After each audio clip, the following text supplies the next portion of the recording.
Uh, Okay, Okay, we're good. sorry, just looking at outage numbers. Yeah. One thing to Yeah. mention is, Mr. Bonfilio had to leave, so it's no longer in our group, but we're not voting on anything. Yeah. So- Okay. All right, we are going to start now on our part of the hearing that is about the 2024 Climate Act. So who is going to go first? Secretary Thank Tepper, you. I'm going to. Okay, that's great. Thank you.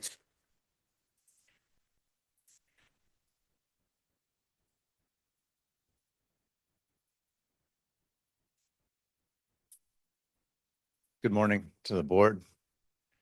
My name is Daniel Kelleher. I am a presiding officer with the Siting Division,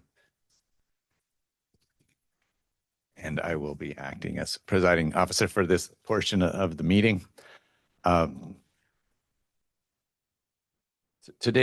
This portion of the meeting concerns two proposed regulations. The first is proposed regulation 980 CMR 15.00 cumulative impact analysis and site suitability report criteria, which I will call the proposed CIA regulation. The second is draft regulation 980 CMR 17.00 constructive approval, which I will call the draft constructive approval regulation. The proposed CIA regulation was officially proposed shortly after the board's December 15, 2025 board meeting. Thus, it is a proposed regulation. The draft constructive approval regulation was officially proposed in September of 2025, with draft final regulations presented to the board in January of this year. After hearing comments at that meeting and in writing, Siting Board staff decided to set aside that draft regulation for further modification. So that one continues to be under discussion. Thus, it is once again a draft regulation. And I'm talking about the constructive approval draft regulation. We will start with the proposed CIA regulation.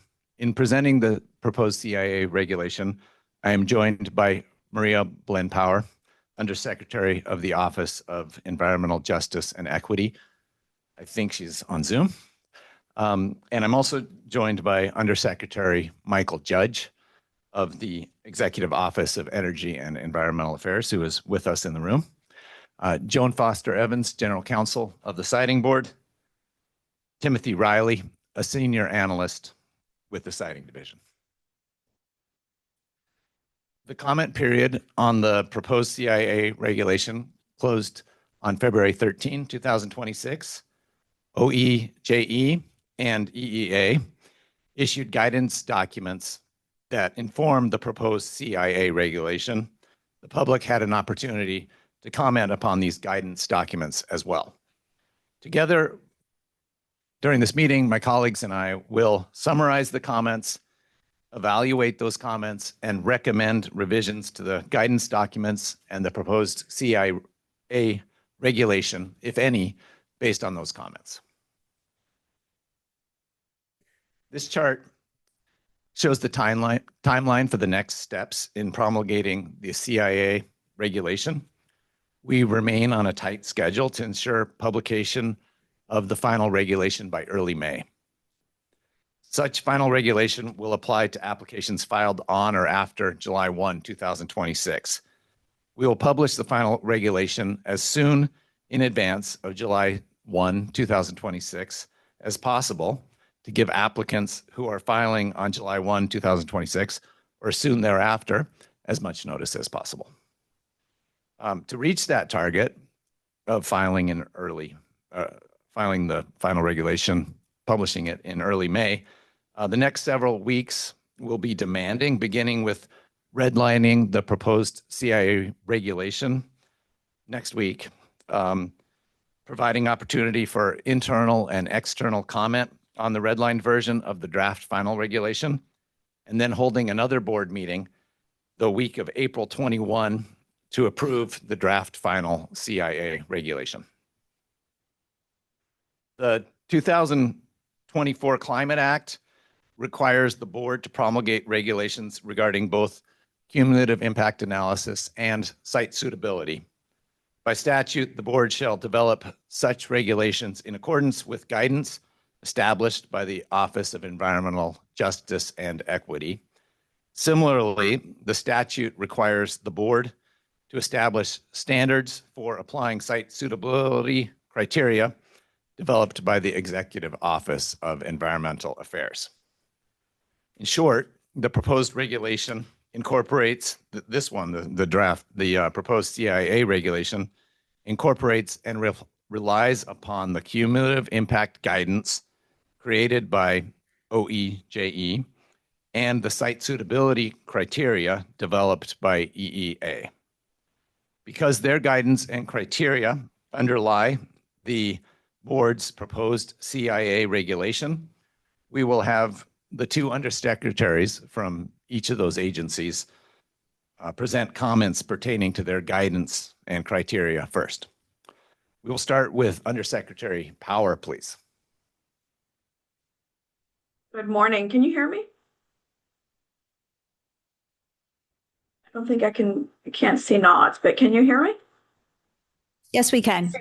Great, thank you. Good morning, members of the board, DPU staff, and members of the public. My name is Maria Belén Power, and I'm the Undersecretary of Environmental Justice and Equity. I will be representing the Office of Environmental Justice and Equity and sharing our responses and recommendations to the cumulative impact analysis guidance and the Mass EnviroScreen tool based on the public comments we've received. I'm also joined by Environmental Justice Liaison Saina Mashmasarmi, who is in the room, and Dr. Luna, I believe he is on Zoom, who is a professor at Salem State University and our GIS expert who has been on contract for the development of the Mass EnviroScreen tool. I want to give a special gratitude to Saina Mashmasarmi, who has been dedicating a lot of time time on this tool and on this work. Thank you, Saina. I'm sorry to be joining you remote and not in person. Unfortunately, because of the blizzard this week, my flight from Nicaragua was canceled and I'm unable to return in time for the meeting. But that being said, our office has taken the time to review the comments that were submitted, both directly to OEJE as well as the comments submitted to the siting board, which are relevant to the CIA guidance and the tool, the Mass EnviroScreen tool. So as folks have mentioned, I also want to thank everyone for their continued engagement, stakeholders and members of the public throughout this process. We know that there have been a lot of new regulations, guidance documents, and meetings, and we appreciate the time that folks have taken to respond thoughtfully and comprehensively to our proposed tool and to the guidance. So I'll start with the comments pertaining to the CIA guidance overall. Great, thank you. So comment number one, we received comments from the utilities regarding the use of the 50th percentile as the threshold for defining an elevated indicator in the cumulative impact analysis process. The concern being that using the 50th percentile, essentially the median, to determine whether a project may contribute to a disproportionate adverse effect is too low of a bar. And they argue that this approach is inconsistent with the statutory language and the Climate Act, and that it risks diluting the meaning of undue burden by capturing impacts that are not meaningfully disproportionate. We respectfully disagree with the characterization, and we'll explain why. But first, in response to the comments, we're revising the guidance to say that an elevated indicator is one that is above the 50th percentile rather than at or above, just to ensure that we're looking at the impacts that exceed the median and not those that simply meet the median. One thing that is important to know is that the CIA only applies to communities that are already designated as burden areas. So those communities are the ones that exceed the 75th percentile of cumulative burden or fall below the income threshold. So we're not applying the 50th percentile screen statewide. We are evaluating the incremental impacts in the communities that are already experiencing high cumulative stress. So in that context, even incremental increases above the median can compound existing stressors. So the purpose of cumulative impact is not to wait until a community crosses an extreme threshold before acting, but to prevent additional disproportionate burden from accumulating in places that are already overburdened. So if we were to only look at indicators above the 75th percentile, we would effectively be saying that additional impacts are acceptable up to that point, even if communities that are already recognized as burdened. So we don't believe that the approach is consistent with the intent of the Climate Act. Now, for those reasons, we believe using the 50th percentile as a screening benchmark is both reasonable and consistent with the mandate. So we will be adding clarifying language in the CIA guidance, and that really underscores our intent. Comment number 2 is, it's related to the definition of disproportionate adverse effect. And the comment comes from Renew. Their recommendation is that we revise the definition so that disproportionate adverse effect would only occur when a project causes an elevated indicator to exceed an already established regulatory threshold. And their reasoning is that while some communities may rank higher in percentiles for certain indicators, particularly air pollutants, all communities in the Commonwealth are currently in compliance with applicable air quality standards. So therefore, they argue that it's not appropriate to characterize impacts as disproportionate adverse effect if pollutant levels remain within the regulatory safety levels or safety limits. And at this point, we're not recommending changes to the CIA guidance in response to this comment. Regulatory thresholds are typically developed by evaluating individual pollutants one at a time under controlled assumptions. They're designed to address single chemical exposures and are not intended to account for the combined effect of multiple pollutants or non-chemical stressors. Now, in the real world, communities are exposed to multiple pollutants and stressors simultaneously, including environmental, social, and health-related stressors. The purpose of a cumulative impact analysis is to evaluate those combined burdens, not just whether a single pollutant exceeds a standalone regulatory limit. Now, for those reasons, we believe that compliance with regulatory threshold, while it's important to acknowledge, it's not sufficient on its own to determine whether a disproportionate adverse effect may occur. OEJE will be clear, and we will be clear in our documentation explaining how percentiles should be interpreted. And we will specify for those relevant indicators what the applicable regulatory standard is. So we will also make clear that all communities in the Commonwealth are currently in compliance with those regulatory thresholds for the indicators where those exist. Now, comment number 3 relates to the petition pathway that allows communities not designated as a burden area to request a cumulative impact analysis to be conducted. Now, overall, the addition of a pathway to the guidance and regulations was generally well received. However, we did receive comments, including from Renew, asking that the process be subject to strict scrutiny and granted only in cases where data is really materially incorrect outdated or demonstrably misleading. Now, in response to these comments, we're not narrowing the petition pathway to only those circumstances. However, we do agree that additional clarity in the guidance would be helpful. We will be refining the guidance to provide some more concrete examples, what would or would not qualify as extraordinary circumstances that could warrant approval of a petition. And in close conversation we will do, obviously, of course, in close conversation with citing board staff. Now, we also heard from community groups and environmental justice organizations that providing concrete examples would also be helpful for communities themselves.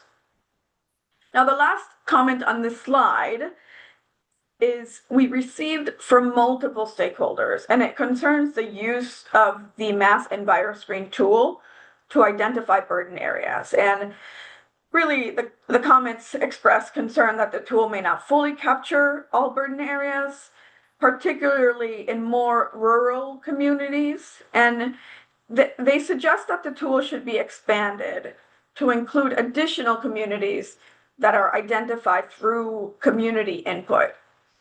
And at this time, we're not recommending changes to the guidance in response to this comment.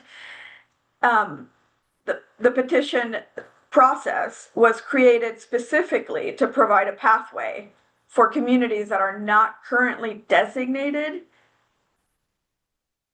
as burden areas to request a cumulative impact analysis be conducted. And so the mechanism is intended to address the circumstances where the screening tool may not fully capture local concerns. Now, as our colleagues from the Department of Public Utilities have expressed and have shared previously, the cumulative impact analysis is just one tool. It's just it is one assessment tool, but it's one assessment tool within the siting process. So projects are still subject to rigorous environmental review that evaluate impacts on surrounding communities, regardless of whether the CIA is required. Now, for those reasons, we believe that the current framework appropriately balances screening with opportunity for community input and additional review, and therefore we're not recommending revisions to this on this point. Thanks for moving forward on the slide. So this comment is another theme that we heard was the need for further consultation with tribes and indigenous-led organizations to ensure that the draft cumulative impact regulations and the guidance respect the tribal considerations, and that the Mass EnviroScreen tool appropriately accounts for impacts on the tribes and indigenous communities. We really appreciate the feedback and take it very seriously, and OEJE is open to meeting with tribes and indigenous-led organizations so that we can better understand the unique issues that really should be acknowledged and reflected in our guidance. We recognize that tribal communities have really distinct legal and cultural historical considerations that really warrant very thoughtful engagement. So with respect to the first iteration of the Mass EnviroScreen, we are recommending that tribal lands, including the federally recognized and state recognized reservations, be included as a contextual layer within the tool. So this will help ensure the visibility in the screening framework while we engage in more thoughtful and direct dialogue with tribal entities about how the Mass EnviroScreen and how the tool can more accurately represent and reflect, I guess, and respond to their interests. So I also want to make sure to say that we recognize the historical harms and that are really unique and important facet of this work. And the impact on tribal communities must be understood within this broader historical context. And this is why additional conversations are necessary and forthcoming.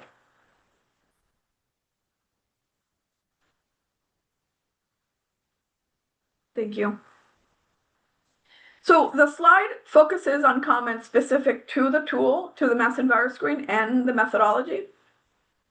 So comment number 1, the first is from utilities that suggests that the mass EnviroScreen tool should be maintained and overseen by the siting board and its sister agencies rather than the Office of Environmental Justice and Equity. And in response, OEJE will continue to oversee and maintain the tool, the mass EnviroScreen tool. Now, while the tool is intended to be incorporated into the siting process, it is not limited to just that. The mass EnviroScreen tool will hopefully support decision-making across other programs within EEA, not just within the siting board's review. So OEJE will continue to engage with stakeholders, and we will do that before and after the tool's launch. And we plan to update the underlying data every 2 years with public notices, public notice of any changes that are made. Now, in addition, we will also conduct a comprehensive review within 5 years to assess the tool's performance and consider potential improvements to the methodology and to the indicator selection. Now, that review will include a very robust stakeholder engagement process.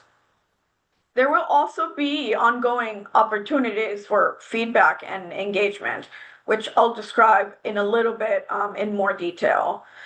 And throughout this process, OEJE will remain in close coordination with the siting board staff and at the DPU to ensure the alignment between the tool and the use for the siting process.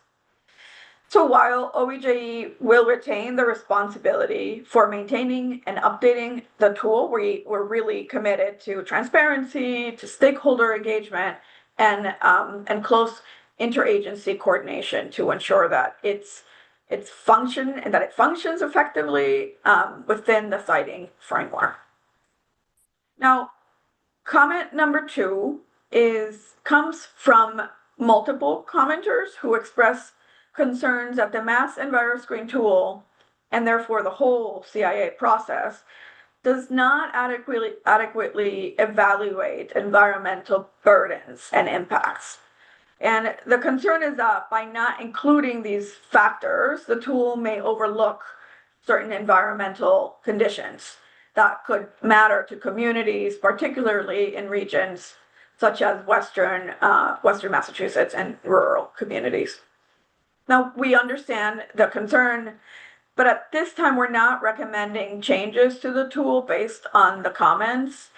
Consistent with the statutory mandate, the tool, the mass EnviroScreen, is designed to identify areas subject to an unfair or inequitable environmental burden or related health consequence.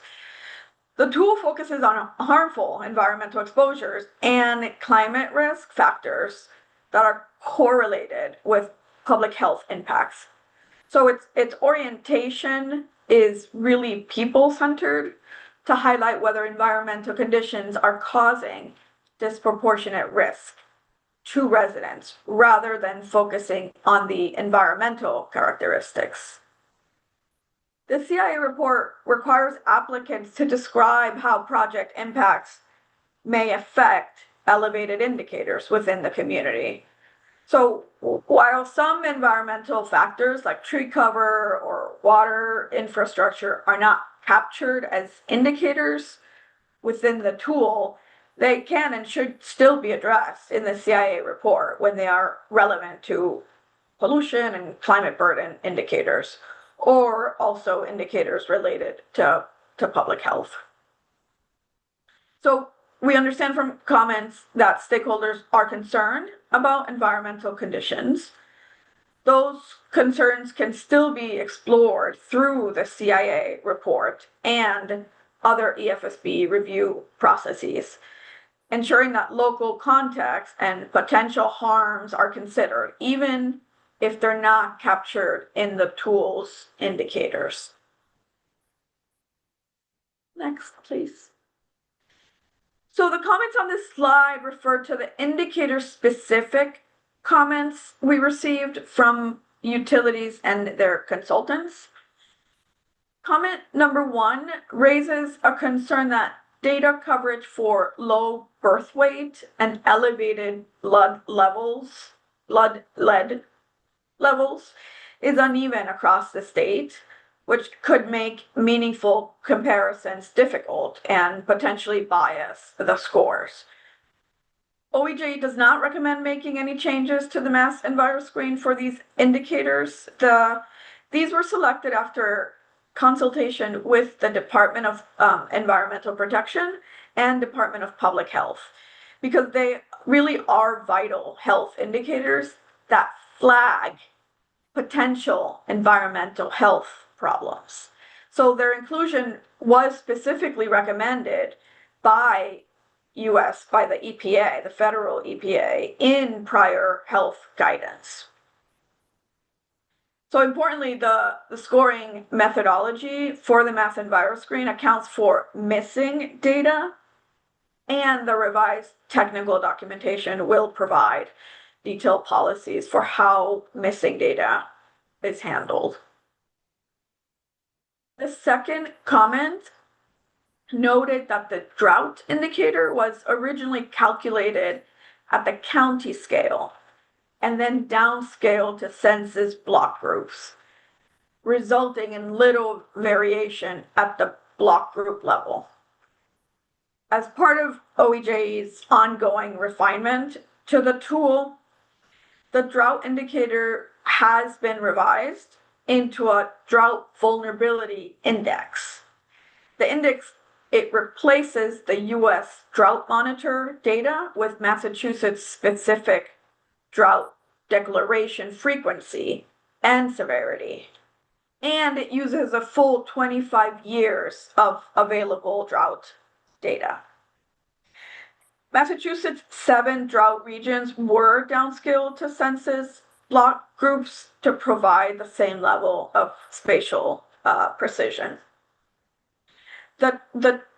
This change does not address the concern that were raised about downscaling the census block group, but the approach is justified because it uses the most reliable, long-term, and locally relevant data available, and it also ensures consistency across the state.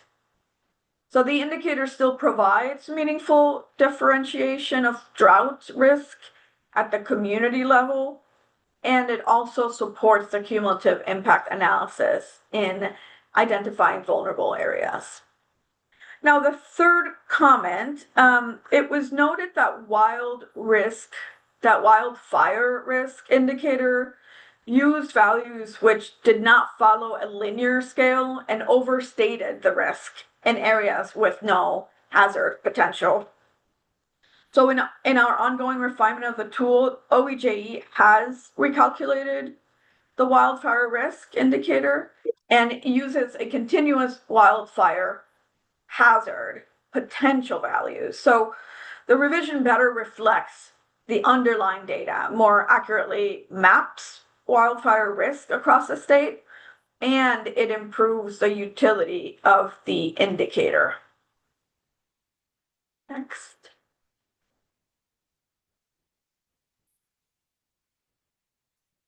Now, since the first draft version of the tool was released in November, we've made several updates to the underlying data to ensure that the indicators reflect the most current and available data, but have also updated some of the underlying methodology as a result of agency input. So there were several indicators which had been pulled from EPA's EJ screen, which we either recalculated ourselves or we pulled the data directly from the relevant federal agencies, as opposed to using their final score. So PM 2.5 and ozone value were updated using the latest EPA data. Diesel particulate matter values were replaced with 2020 data from the EPA air toxic screen. Drinking water non-compliance scores were recalculated using all reported violations over the past 5 years. And wildfire risk was recalculated using that continuous wildfire hazard potential values, like I previously mentioned. Next. There we go. Drought vulnerability was also updated to incorporate Massachusetts' specific drought declaration over 25 years and downscale to block groups. The flood indicators was revised to account for population density within the flood-prone areas and filled data gaps using state sources. The extreme heat indicator was updated from a 10-year count of days with temperatures 85 degrees or higher to a 30-year record of multi-day heat events, which are events where there are 3 or more consecutive days at or above 85 degrees Fahrenheit. And lastly, all of the socioeconomic indicators based on the American Community Survey data were updated to the 2020 to 2024 release. The low-income housing burden household indicator was also updated with the newly released HUD data. Should any new data be released of any of the other indicators, those indicators will also be updated accordingly until the official version of the tool is released. And this is my last slide. So we wanted to highlight opportunities for feedback and engagement with the Office of Environmental Justice and Equity on the Mass EnviroScreen tool beyond the finalization of this initial iteration of the tool. So prior to the release of the final tool, guidance, and regulations, OEJE will host a technical session in March with stakeholders. The session will provide an opportunity for stakeholders to raise any outstanding questions or concerns on data quality and tool functionality before finalization. Following finalization, OEJE, in coordination with siting board staff, will hold periodic meetings with applicants and external stakeholders. The meetings will focus on the usability of the tool interface, the potential implementation challenges. The goal is really to allow iterative improvements of the platform, recognizing that this is a new tool and there may be issues to work through, and we want to be responsive to that. OEJ plans to update the underlying data every 2 years to maintain consistency in burden areas recognition and also keeping the data current. Not all indicators will be updated in time for these updates, but this approach will allow for the incorporation of the new data as it becomes available. And within 5 years, there will be a stakeholder review to assess the indicators, underlying methodology, and burden area designations. So while 5 years provides a clear time frame, the process could occur sooner should the need arise. Now, to conclude, communication and feedback on the tool will be ongoing to ensure that there is continuous improvement and alignment with stakeholder needs. And with that, I will turn it over to my colleagues at the DPU for the remainder of the presentation. Thank you, Undersecretary. Thank you. I would like to invite Undersecretary Michael Judge to present comments related to the site suitability criteria. Undersecretary Judge. I will be relatively brief. I just have one slide. So if we go to the next slide. So the site suitability guidance, we've gone through this a number of times at previous board meetings.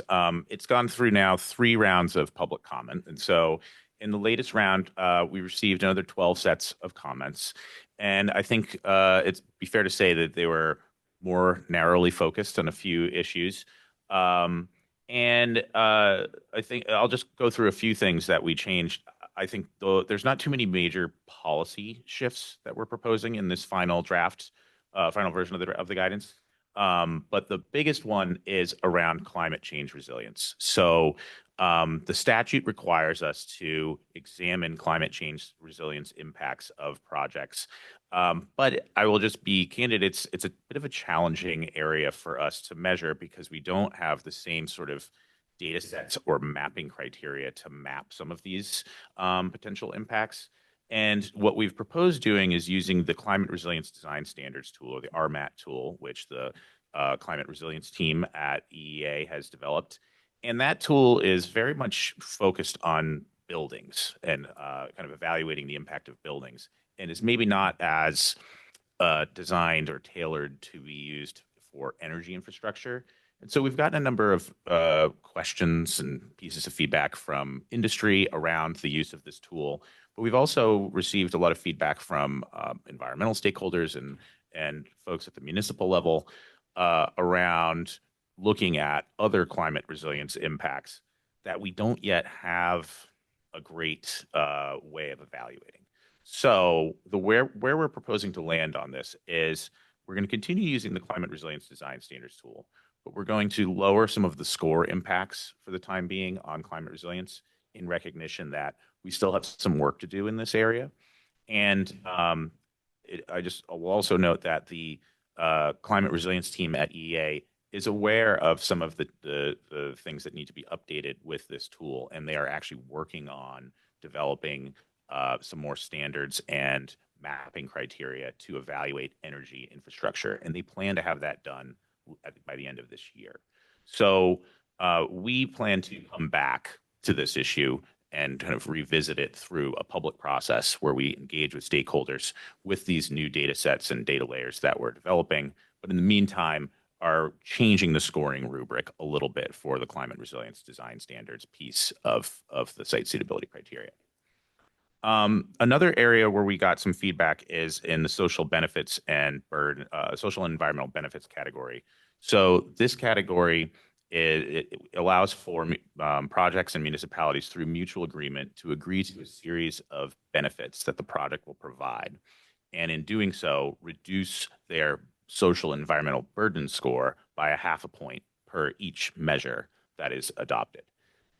We got some pushback that allowing projects to reduce their score by up to 5 points seemed a little excessive in this area. So we're responding to that and reducing the maximum amount that you can reduce your social burden score from 5 points to 3 points. That still does require you to agree to a project to agree to a lot of different benefit measures. But I think the point was well taken in some of the feedback that we got. A couple other areas, we clarified that the scores that are calculated are based on the data layers that are in use at the time that the application is submitted to the EFSB or a local government. Just wanted to clarify that the data layers, if they get updated in the course of your permitting proceeding, you're not going to be evaluated based on a new data layer that wasn't in place at the time that you submitted your application. We added some clarifications and cross-references to DOER's guideline on avoidance, minimization, and mitigation, just to make it clear where people should be looking at that and relying upon the guidance that DOER has provided. And then we've updated some examples of minimization and mitigation that were included in the guidance because we got some feedback saying that they weren't really the most appropriate examples. So for one, I'll just use one example. We had suggested that planting trees, it was a way to mitigate the loss of trees in a certain area. And we got some pushback that that's maybe not necessarily the best thing. So instead we said conserving existing forested land as an example. So just replacing some examples to be clearer about what exactly we intend. And one thing I left off here by accident was we also got some feedback that we had a provision in the guidance that says that we would update or commence a review of the guidance no later than March 1st, 2028. Folks said you might want to be looking at this sooner. And so we actually said March 1st, 2027. And that's, I think, in line with some of the expectations we have. There's two areas where we are plan to do some further work. One is the climate resilience area that I just mentioned. And another is looking at the forest carbon data layers that we have. I think there's a general consensus emerging among a lot of the environmental folks within EEA that there's another data set that is maybe a little more robust and better that Harvard Forest is putting out. And so but we want to do that in a very coordinated way. If we make changes, we want to coordinate with DOER on its SMART program. We want to coordinate with MEPA to the extent that it's using that data set. So that'll be, again, another public process that we would engage in. But we will be conducting that within the next year at some point. And then just a couple other points. So this is not related to the guidance, but it's sort of supplementary materials that are related to it. We got some feedback that we should post the data layers. We had posted that in a prior version. So we just had this draft mapping tool. We're going to repost the underlying data layers so people can download that and manipulate them and understand that on their own. We'll be sure to post that to our website. We also plan to develop a site suitability report template in coordination with the EFSB and DOER teams. And so this will lay out what the site suitability report looks like when it's submitted to the board or to a local government. And that, I think, will address a number of other questions and comments that we got. People were asking for more details and information. A lot of that will live in the report template. So that's going to be put together this spring.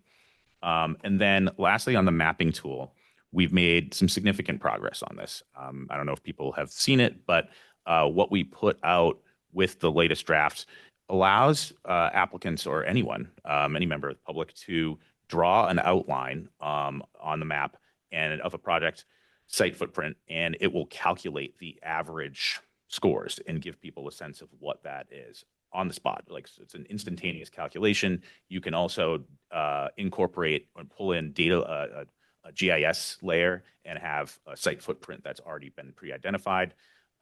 So it's a pretty smooth interface for users. One issue we had with it is it wasn't calculating the scores pursuant to the way the guidance was directed it to.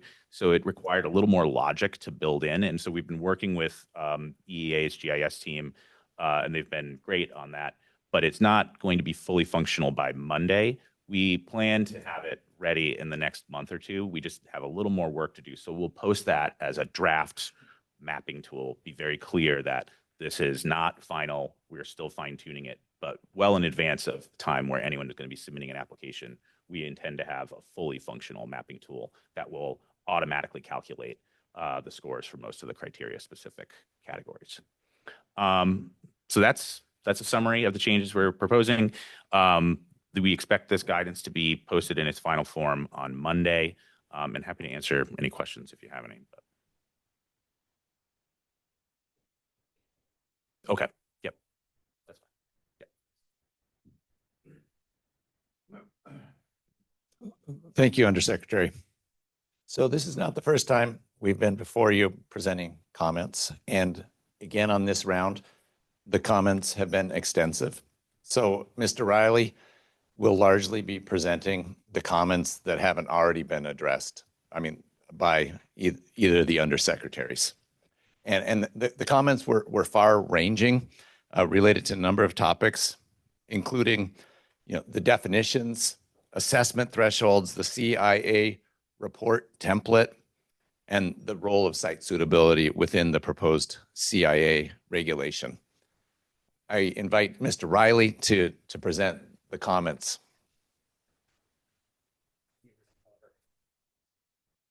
Hello, board. I'm going to try to hit the highlights. There were, as Mr. Kelleher said, there were a number of comments received. We're going to focus on really the major comments that had some material change or that there was a reason that there shouldn't be a change. Thanks. So let's get started.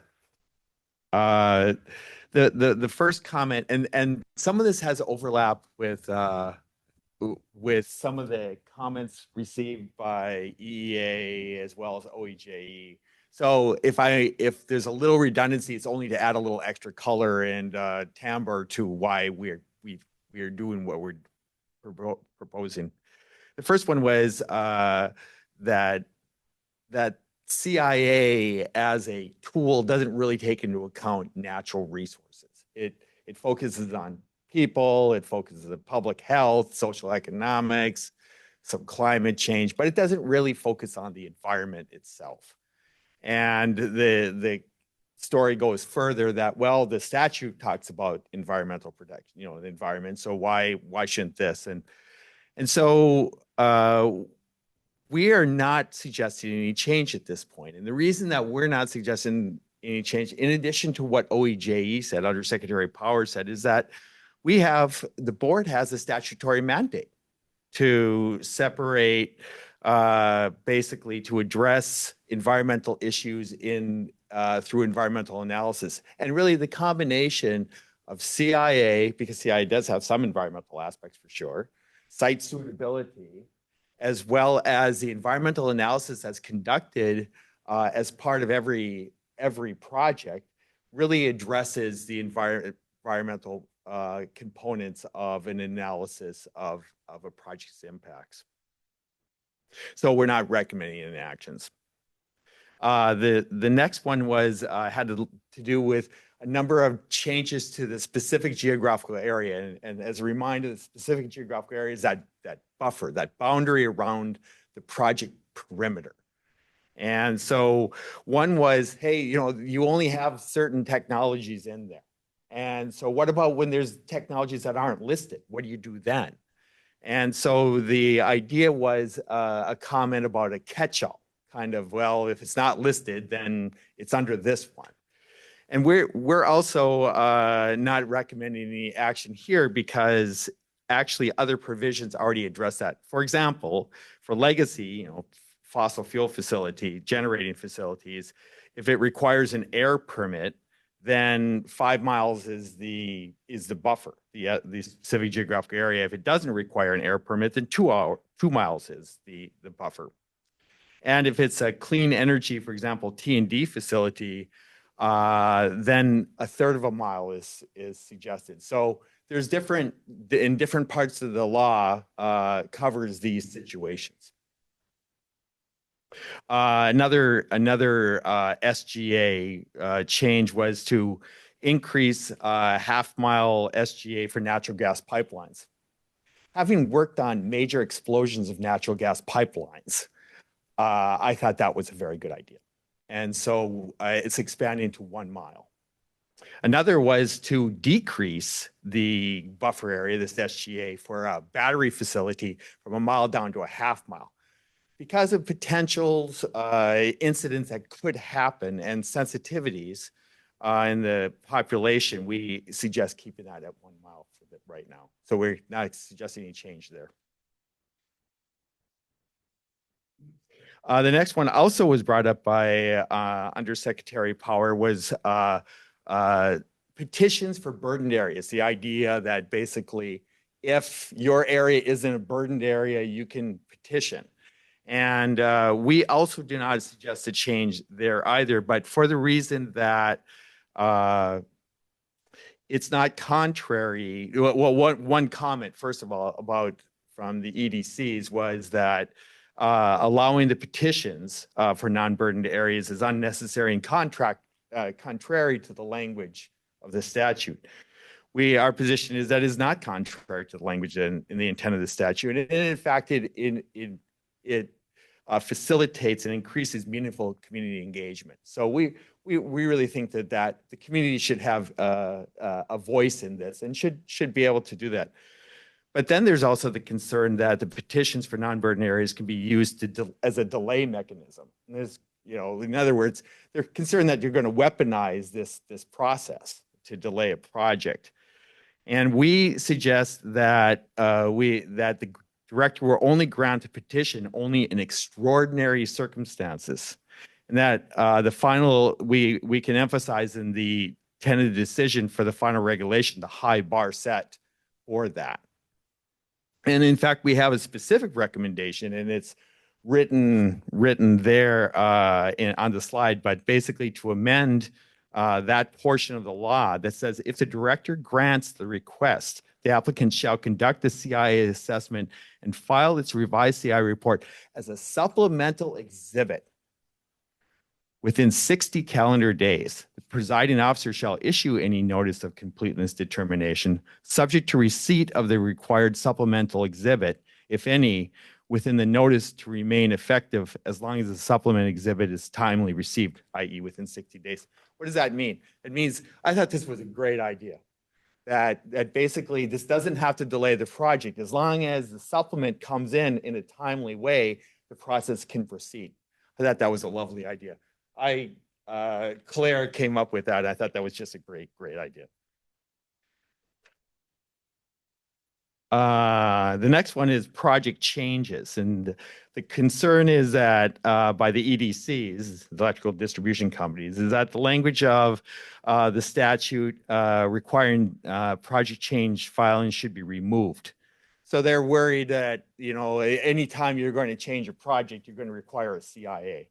But that simply isn't the case. In fact, what we do realize that we need to clarify the triggering language, that basically what do we mean by that?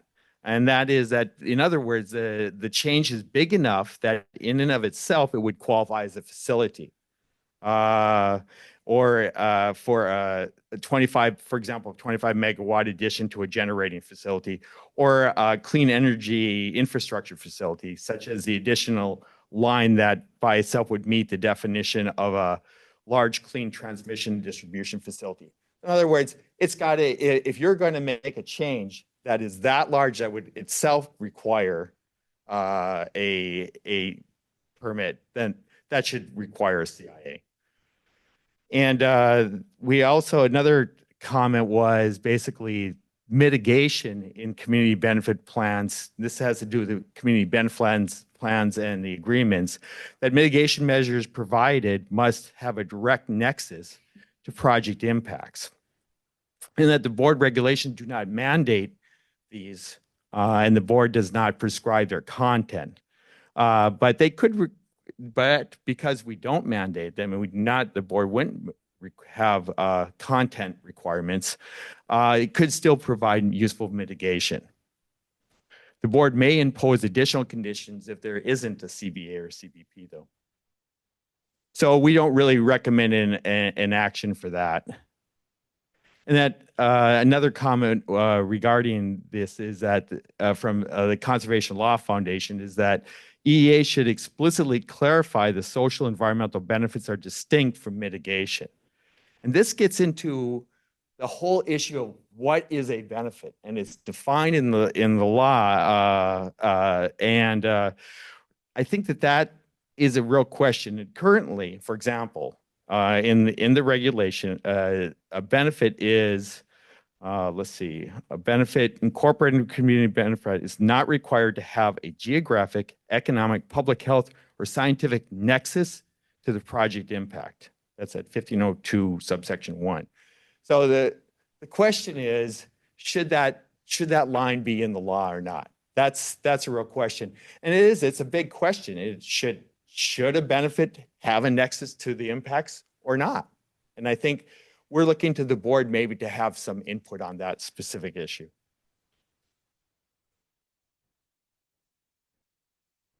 Luckily, Undersecretary Power handled a number of these, so we can go right past a few of them. Another issue was the CIA trigger. What actually triggers a CIA?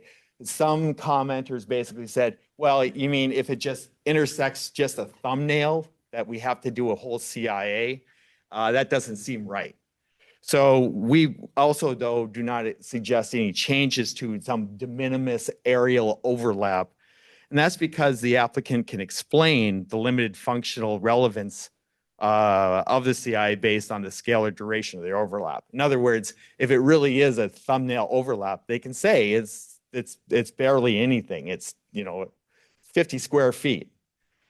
So we think that there should be, and we can add some language to the final tentative decision as to that. And I think this is the last. Oh no, there's a couple more comments. Sorry. Another comment was to streamline the CIA template report. If you might recall, we're going to have a automated template report that companies can use, applicants can use, basically to help fill out the CIA report template. And the EDC suggested a number of useful edits to basically make it much more streamlined. So we're looking at doing that. Also, the Environmental Defense Fund suggested some kind of tables that, well, to also clarify, and streamline the process, but also a description of the reduction in indicators. When an indicator value reduces, it means it's better off. The lower the score, the better. So, which means that there's some kind of project benefit. It implies that there's some kind of project benefits.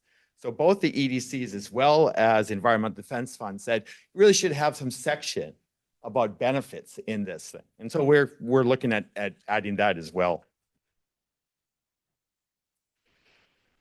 And then the EDCs also recommend that in 1503 subsection 1, they say they'd like to add, there's no requirement that an applicant conduct a CIA for every site or route that is under consideration in the project. In other words, they don't have to look at every single potential route or site in the universe that they might be considering.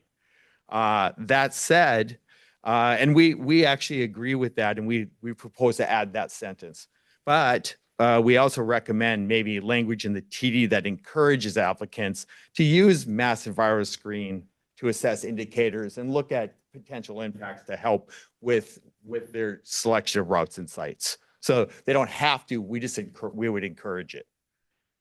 And finally, the EDCs recommend changes to 16.0 to clarify that an applicant is not required to consider CIA in its initial site and route selection process. Well, 16.0 has already been, is already final, but we don't believe that the requested language is necessary. And the reason is we're not mandating the CIA review, that we're not mandating that the applicant may find it beneficial to consider CIA, but they don't have to do that. And those are the major comments. And I open it up for any questions.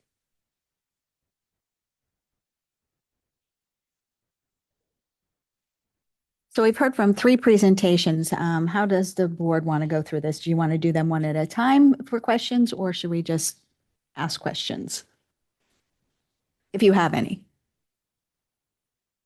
I think just ask questions because some of the issues were covered by multiple presenters. All right, who has the first question? I'm happy to jump in.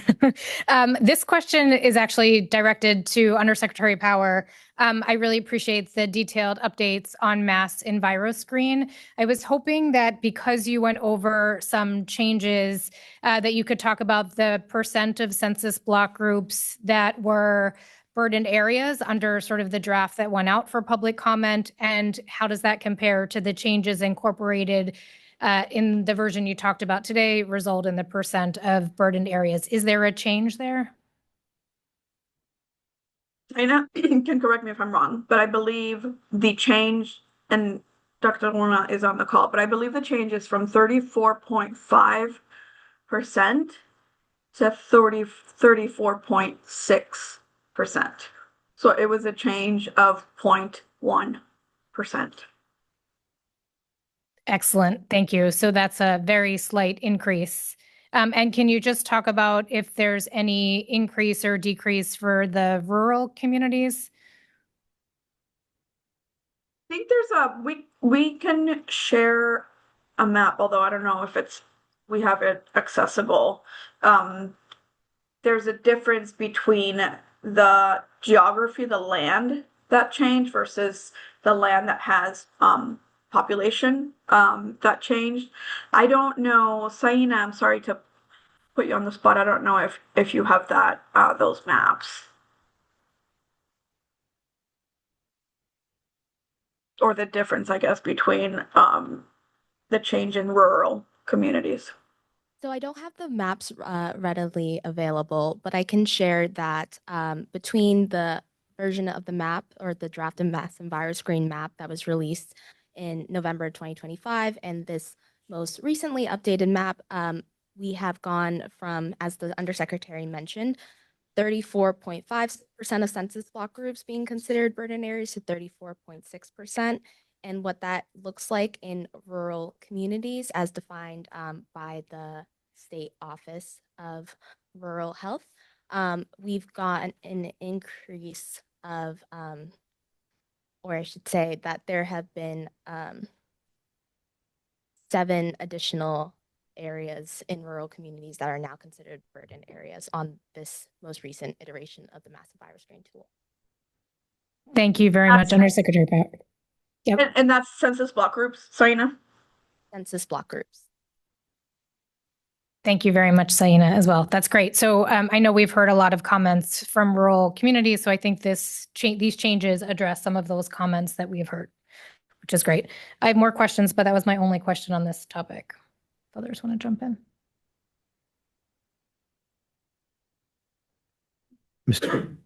Looks like Mr. Goutreau would like to ask a question. Yes. Can you hear me? Yes, we can hear you. Great. I had a question. And during the last presentation, there was a discussion, and maybe you could elaborate, saying that the impact versus the benefit, and should those impacted most benefit the most, and that was a discussion or a decision for this board. Can you elaborate a little bit about that and what the options would look like?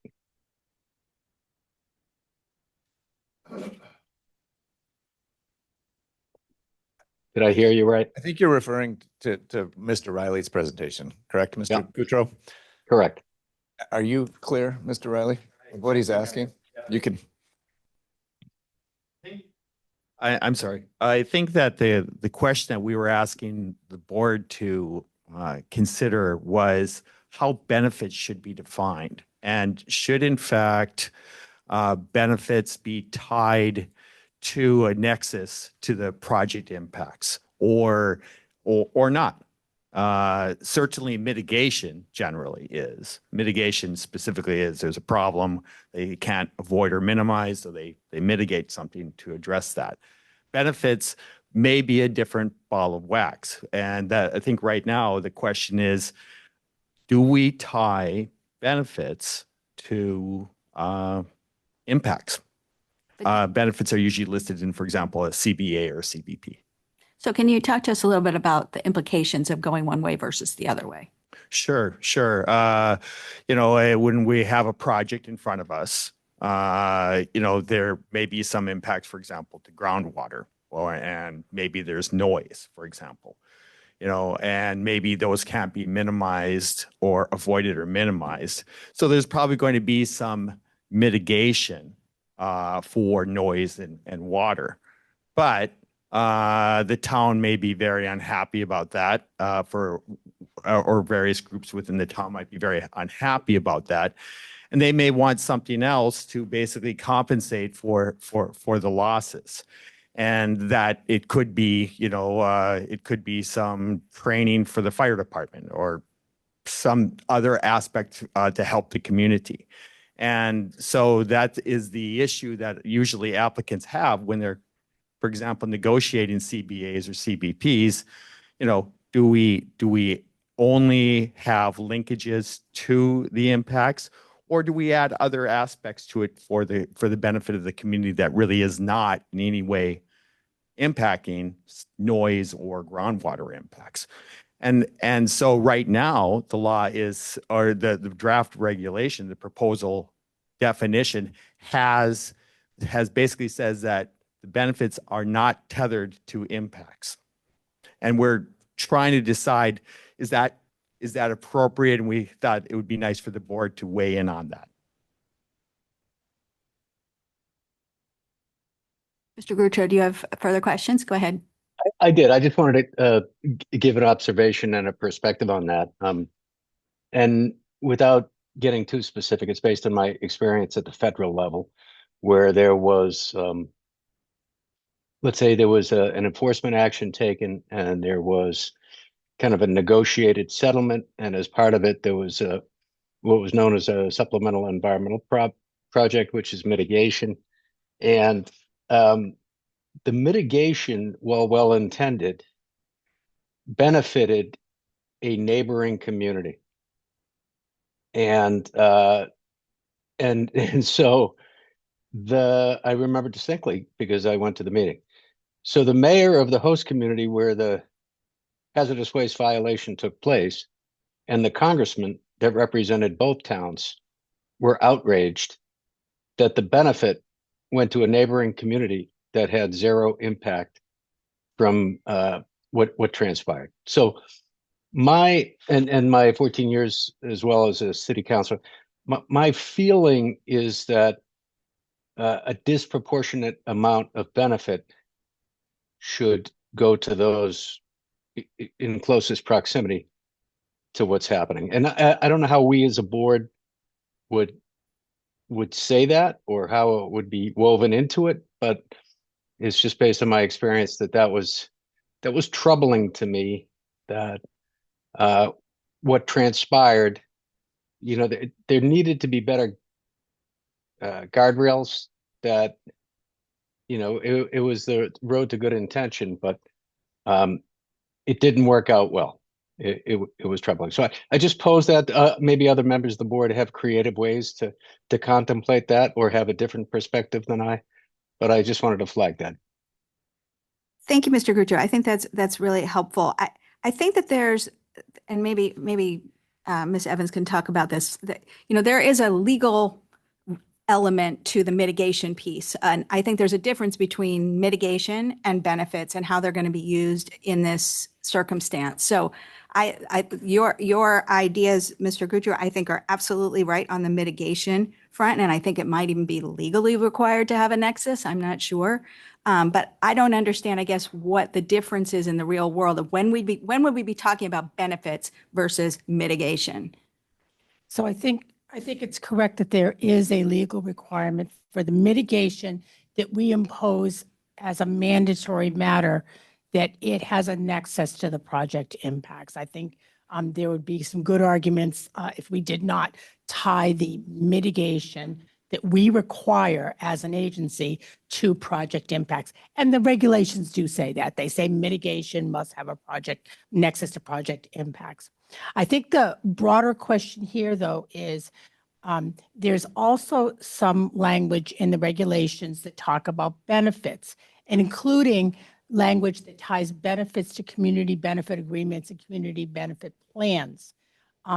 While later, so that language appears in two different places. It appears in the definition right now of benefit and says that there is no need for a nexus for a benefit. And then it also is talked about the fact that the board will take a look at any kind of project benefit agreements or plans that a company has with a community when the board is making its decision ultimately on a project. But am I right that is not a requirement? That is not a requirement. So this is a choice of the applicant and the city to talk together about having a community benefit agreement, but it isn't an obligation of the petitioner under the regulations to show that they have an agreement, or they can show that they have an agreement, and the board can consider that agreement for purposes of setting mitigation requirements, because if the agreement already covers a bunch of, if there is an agreement and the agreement already includes benefits that are provided to either the municipality or maybe groups within a municipality. It doesn't have to be like a host community agreement, which is usually with just the municipality. A community benefit agreement, I believe, would be interpreted as more broad.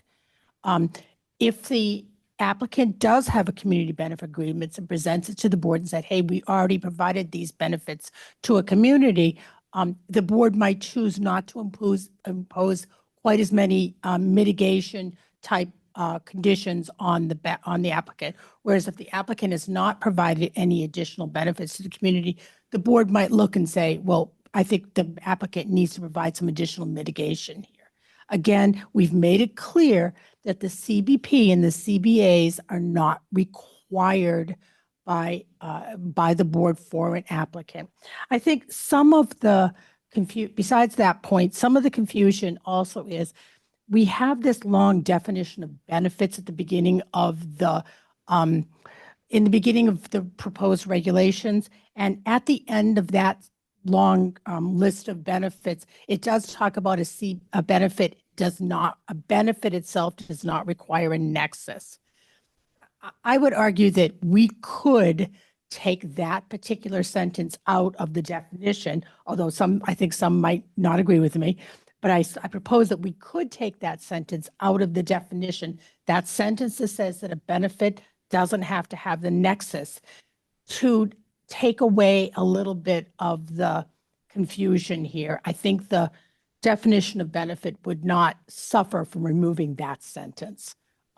But that's a decision of the board. So is it your belief that if you took that sentence out and a community and a petitioner were negotiating an agreement and they came to a agreement that was, let's say, helping build a new school, and it's not related to the project, it's over here, it's a new school.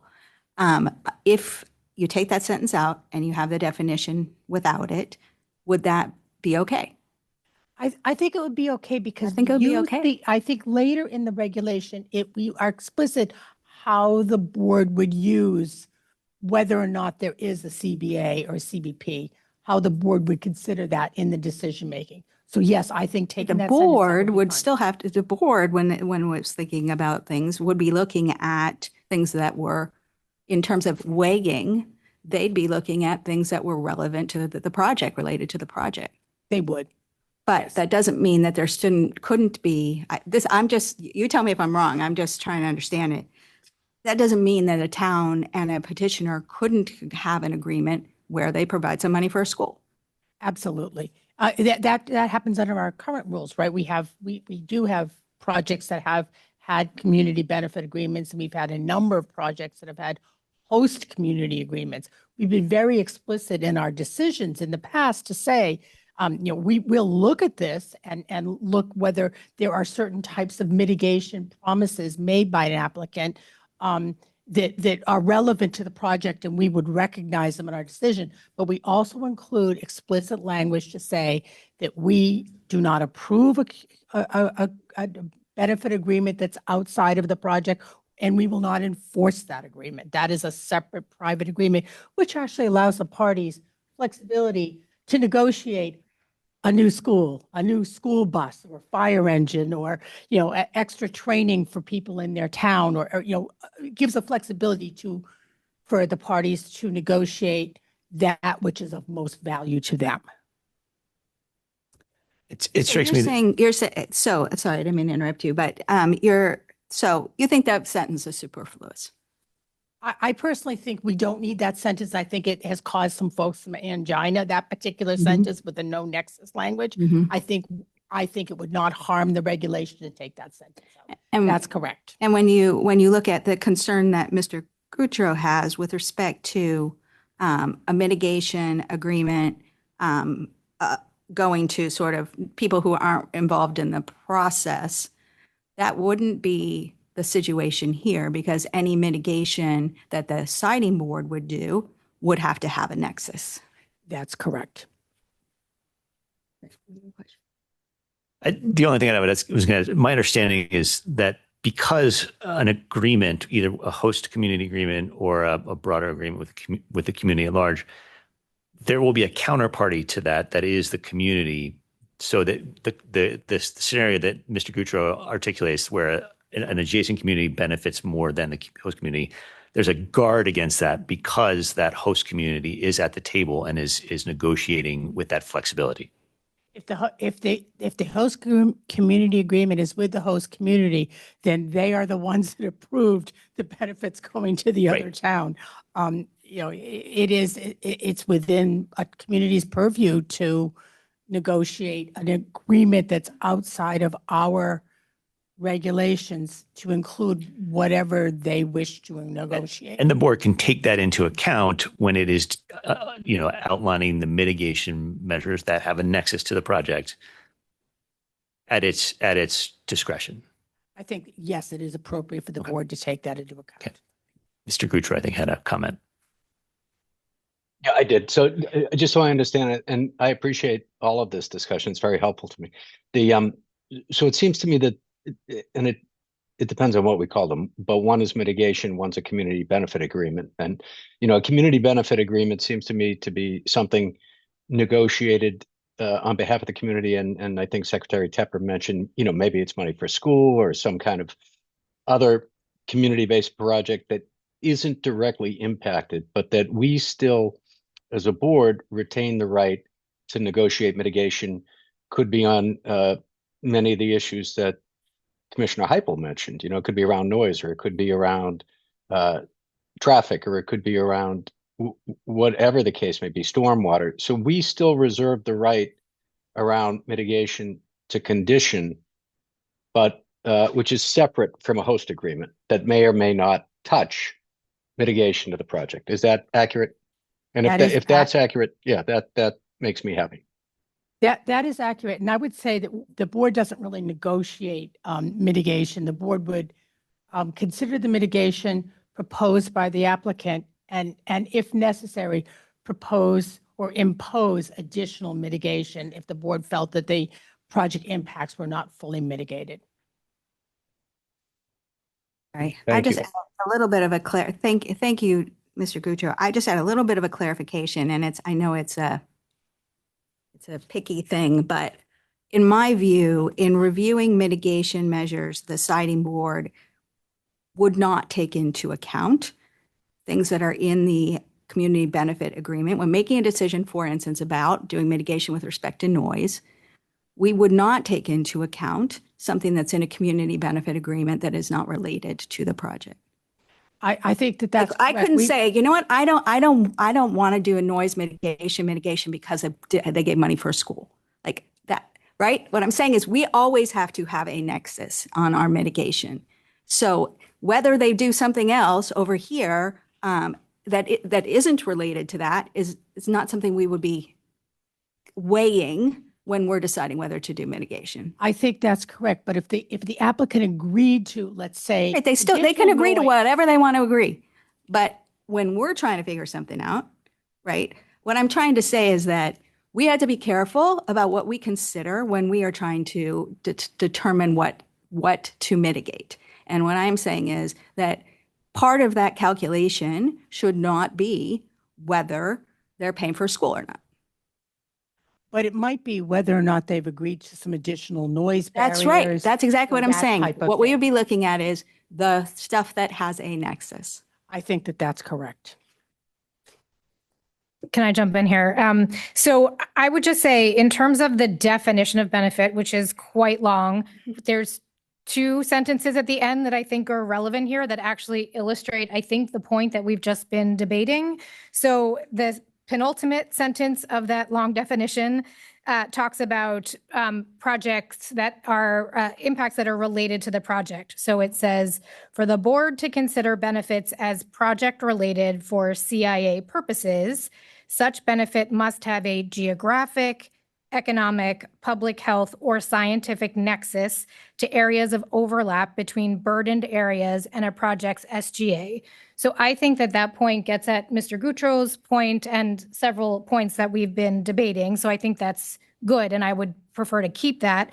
And I think that the next sentence, which is the last one that Attorney Evans has talked about just makes a distinction with a benefit as relating to a community benefits agreement. So I'm just going to read it. I know that you don't like this sentence. It says, we've been back and forth on this a little bit. We have. A benefit incorporated into a community benefits agreement is not required to have a geographic, economic, public health, or scientific nexus to a project impact. So I think that the proposed regulations attempted to make this distinction, and that last sentence essentially reiterates content that's in the OEJE guidance on community benefit plans. So because mitigation and benefits are related but separate, I think the proposed regs attempted to deal with that distinction already.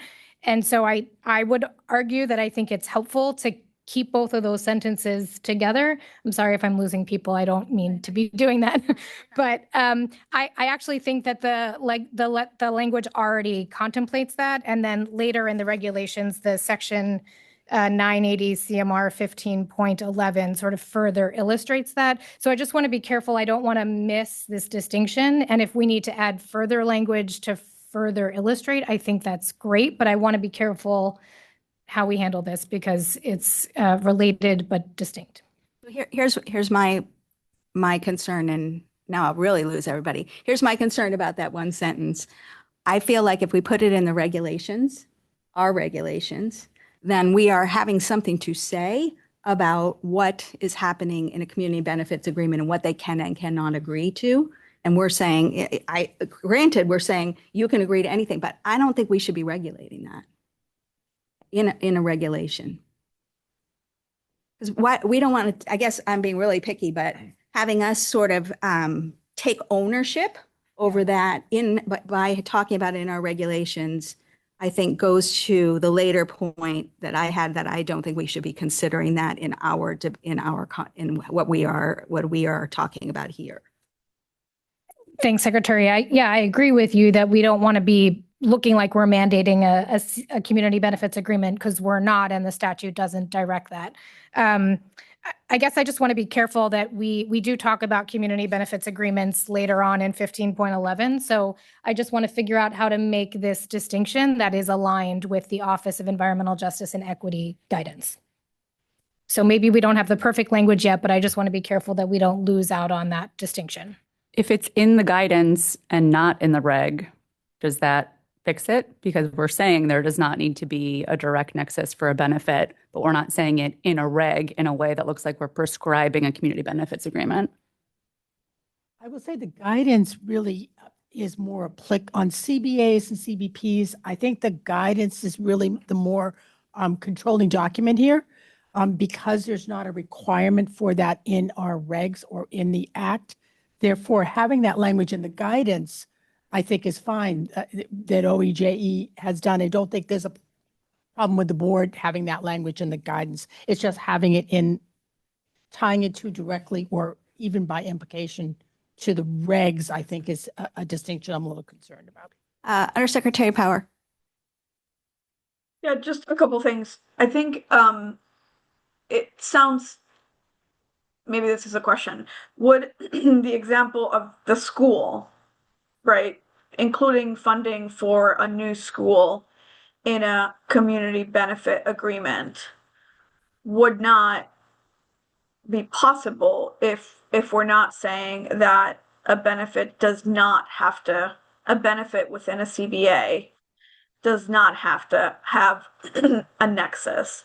I feel like if that's not in there, it's more prescriptive than if it is in there. Because if it is in there, you're saying,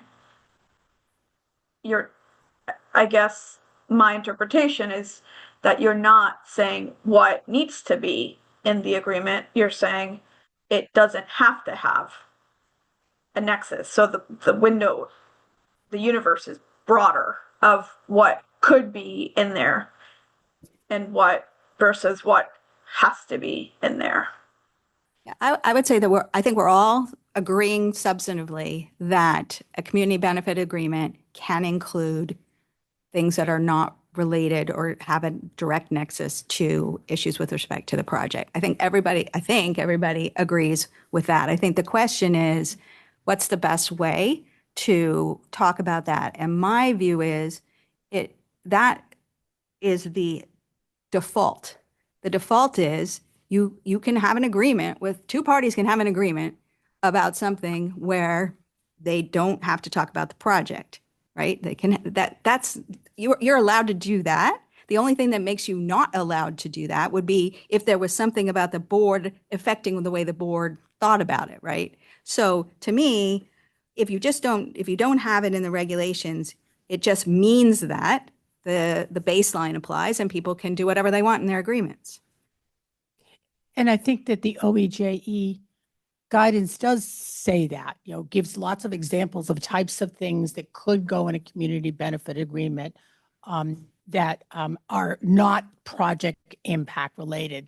The OEGA guidance is quite detailed about, how to approach these types of agreements and what can be in them and that type of thing. So I think the guidance is out there for that point, and it's broad. The OEJE guidance is broad. It's just the question is what goes in the regulation. I think that's kind of what we're down to. So I guess to put a finer point on it. So if you are a petitioner and you're thinking, okay, I want to enter into a community benefit agreement with the community, what kinds of things can I include in that? Let me go look at the guidance and see what it says. Oh, it has examples of things that lots of different things that I can do in my agreement. So I'm not questioning whether I can or cannot do it because the guidance is telling me, here's some examples of stuff you can do. I think that's true. I think I would characterize the guidance that way. Would you agree, Commissioner Rubin? I do agree with that. I guess currently the proposed regulations do reference the Office of EJ and Equity's guidance. And I think that's appropriate. I guess maybe, I don't know if you're suggesting, Secretary Tepper, that we take out our reference to the guidance. No, I'm not. I mean, it's, I guess, what the context is, but I'm not saying that we have to think that the regulations can't. Sorry, I'm not saying that the regulations can't reference the guidance, but I just want to stay as far away from the line as we can of sort of talking about how the board would look at the fact that somebody entered into a community benefit agreement that had things that were not related to the project. So maybe that's not it's a very picky issue that I'm raising, I get. Could I just bring Nuanced. Yeah. Could I just offer an example that sort of tests the boundary that we're talking about between benefits and mitigation? Because it's not necessarily black and white, and the board has actually dealt with this issue previously in the South Coast Wind decision.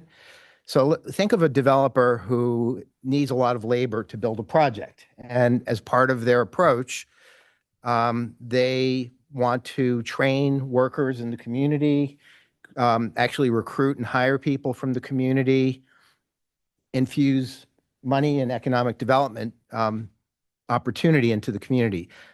The project didn't create economic distress in the community before, and hopefully not after its genesis, but doing the things that I just described can produce a socioeconomic benefit in the community. And I think one thing that has certainly come up in our exploration of the cumulative impact and the related health issues is that there is a connection between, socioeconomics and health status in a community.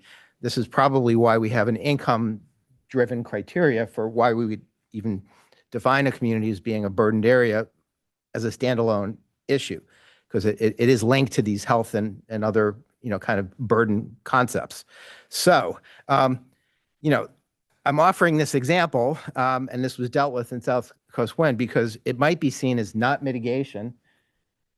Offering job programs and training is nice and, maybe not seen as reducing noise or air or water pollution, but it has an indirect connection to health in the community. So should that be regarded as an extraneous benefit that's only, kind of dealt with in a CBA notion, or can that be connected to the more direct impacts of the project as sort of offsetting some of the environmental impacts that a project might impose, because there is some connection there. It's indirect, but it's not unrelated. So, I bring that up again because we dealt with this in South Coast Wind. We gave credit to the developer for a fairly extensive commitment to training and recruiting and employing. And it did get to the geography issue, by the way, that Mr. Goutreau brought up, because there were concerns about, well, are those jobs, in other states, and people are coming in, and that's not exactly benefiting the host community. So geography matters. So it's complicated. I'm just saying, and it's not, an easy sort of, that's definitely mitigation, and that's definitely an extraneous benefit, and there's nothing in between. It can get complicated.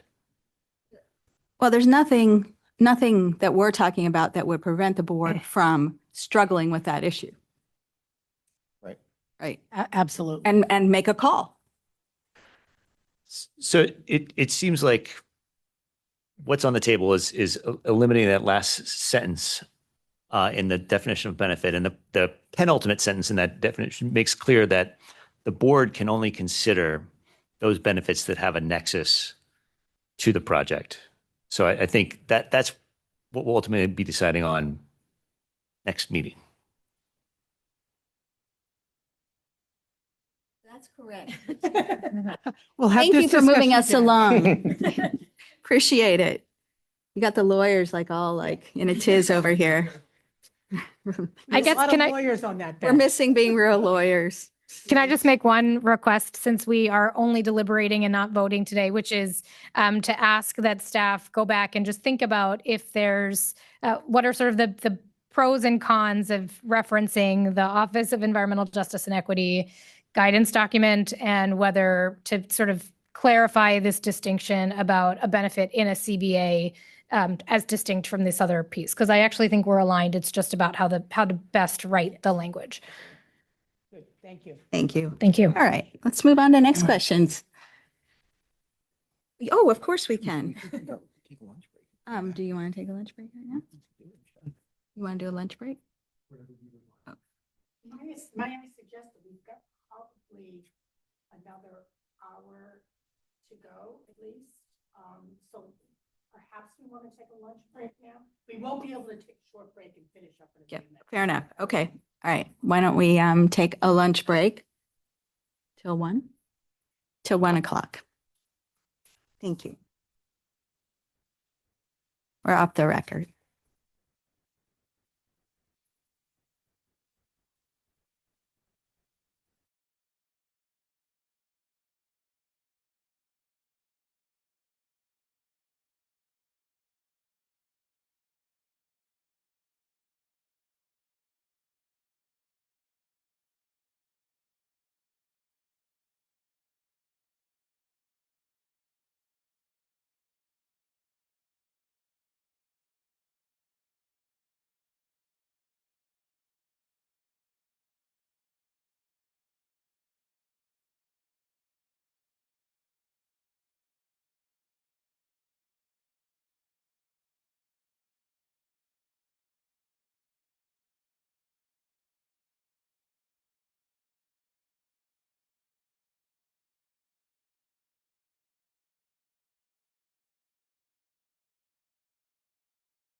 Oh, sorry. Can you roll that back again?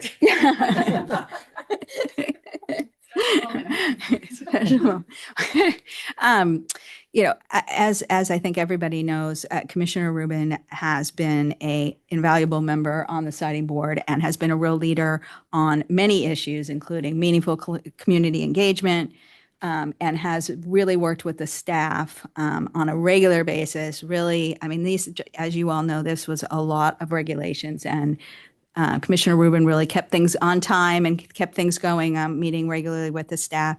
And as you could tell just from this afternoon, really excellent dedication to the substance of the matters and really spending time thinking about what's the right thing to do. And we're very much going to miss you. And we have a little something for you. So get that. Which is very large thing for you. Oh my God. Wow. So this is for you. Oh, nice. Oh, Of course. So, Andy, do you want to say something? I can't top flowers, but I share your thoughts, Secretary Tepper, that Commissioner Rubin has been instrumental in helping keep our whole effort that we're seeing here today on track and bringing a very fresh and important perspective, which, by the way, is not ending, because we're going to continue to work with Commissioner Rubin probably on the same weekly or more frequent basis than that to continue to propel things forward. And the statute, as good as it is and as necessary as it was, this is one of the downsides, that we only have one DPU commissioner instead of two on the board. And the chair will be filling the role, I suspect. But at any rate, we, again, very much appreciate everything that you've brought to being a board member. And it's been very inspiring to all of us in our work. And thank you. Just a quick, so the work on the board is just the tip of the iceberg for Commissioner Rubin. I think it is, there's no better colleague to have at the department who digs in, gets the work done, is not afraid to roll up her sleeves, and really cares about the agency, cares about the people who are affected by the work we do, and will put the time in and effort in to get it right. And so she is not going far. And we are going to continue to leverage her enthusiasm, her brilliance, and her tenacity. So thank you. Yeah, thank you. I did not expect any of this. It's been a true joy and pleasure to be doing this. I did not think we were going to get to the end of February of 2026 and be where we are.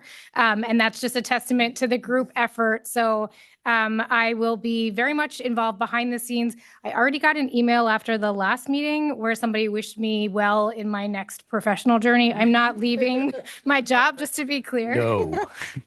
So just to dispel any texts that are probably happening on my phone right now.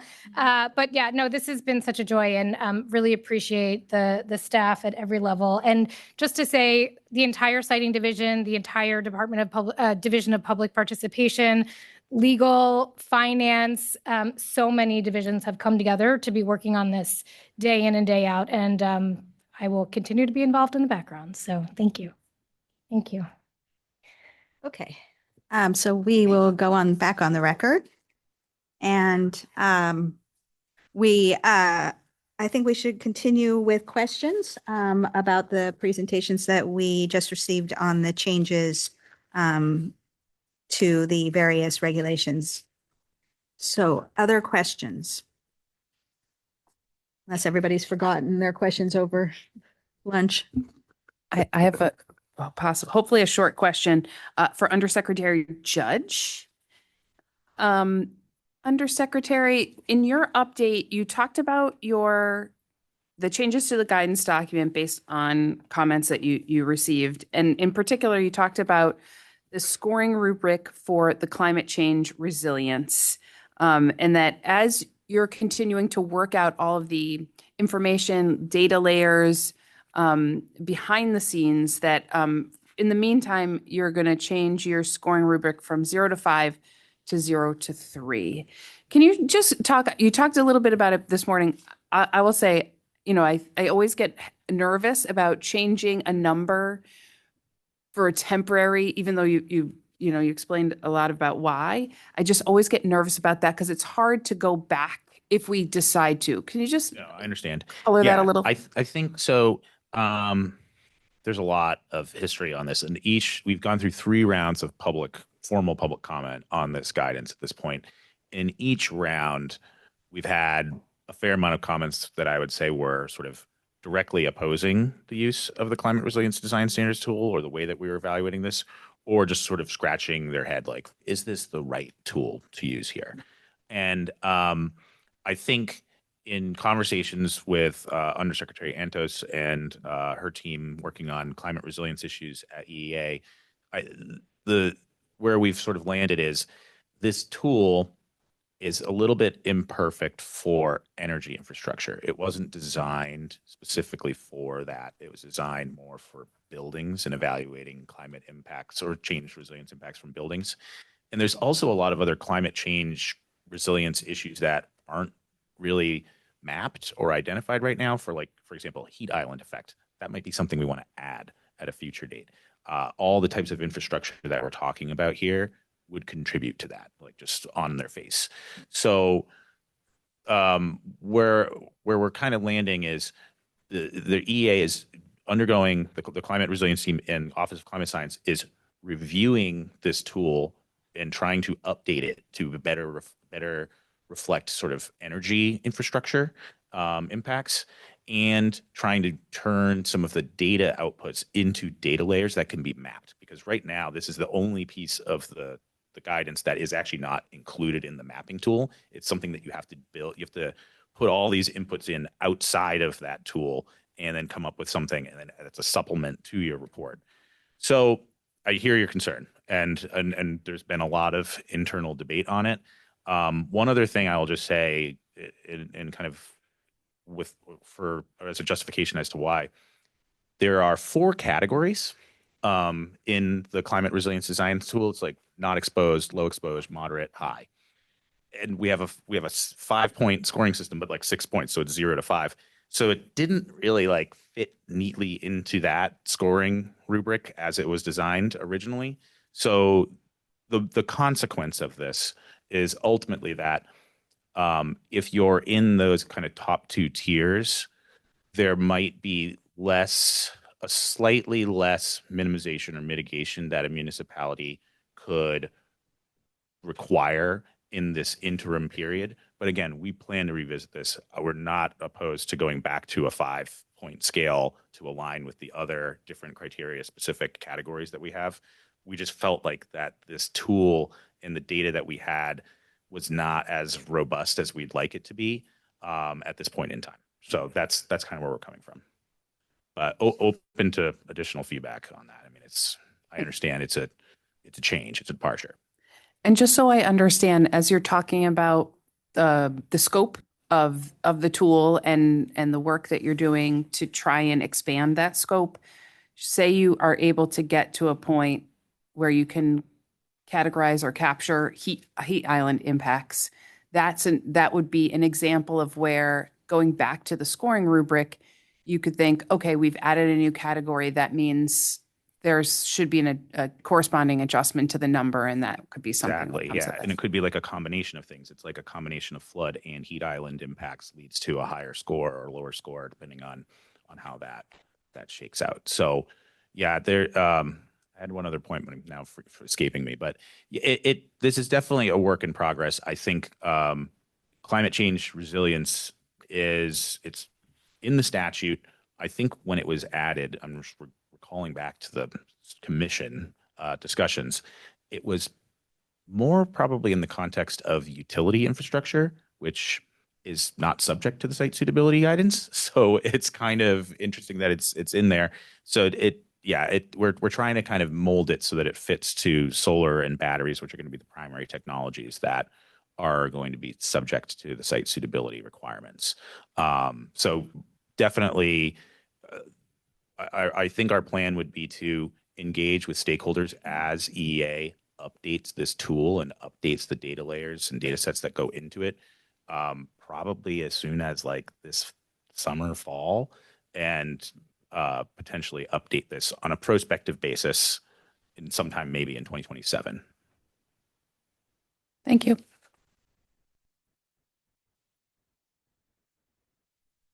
ahead. Great. I have a question going back to slide 23. And this is referencing 980 CMR 15.031. And Mr. Riley, I'm going to direct this question at you. So I understand that the comment from the electric distribution companies were that there's not a requirement for an applicant to conduct a CIA for every site or route under consideration, and that your recommendation is essentially to include the sentence that essentially says keep it for preferred and noticed routes, and add language to the TD that encourages use of the Mass Enviro Screen tool to assess indicators for every site or route under condition, which I fully support the recommendation. I just want to have you go through kind of what is the effort that it requires or that an applicant would put forth in order to use the Mass Enviro Screen, because it seems to me that we've got these great tools now, Mass Enviro Screen and site suitability, which may not be useful in this particular context for the EDCs, but that the tool kind of spits out the information fairly easily. And I just want to, clarify that it's not a big lift for the applicants to be using the tool early to help inform their citing, so that it is appropriate to encourage. So could you just kind of talk through the effort involved in walking through Mass Enviro Screen? Sure. Well, and this also applies, by the way, to site suitability too. Let's do site suitability first, and then get to Mass Enviro Screen. Site suitability, as it's being kind of revamped, is a very easy to use. In fact, I used it a lot when I was doing my examples, and I was really quite amazed at how easy it really was to use. And so it really is quite simple.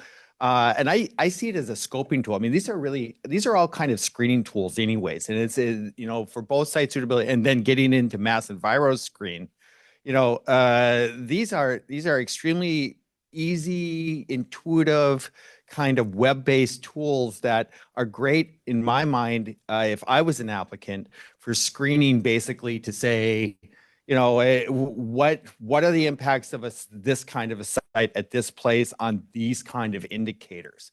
And so it's a great tool just to help screen out potential less than useful sites and routes.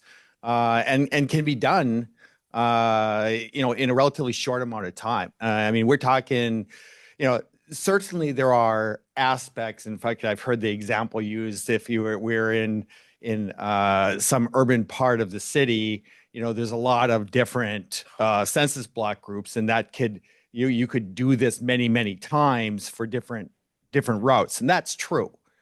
But the fact is that it's very fast to use. And so it's a good tool. From a routing and a siting perspective, it's a good tool to basically say, I'm looking at these 38 different routes or sites, and to look at the different sites and to pretty quickly get a sense of what are the general public health impact, what are the general environmental, what are the climate issues. And that would not take a lot of time to do. So it's an excellent screening tool. Thank you so much. I'm so pleased with the tools that we've collectively developed, and I want to make sure that they get used and help inform the decision making. So I think it's a great recommendation. Yep. Thank you.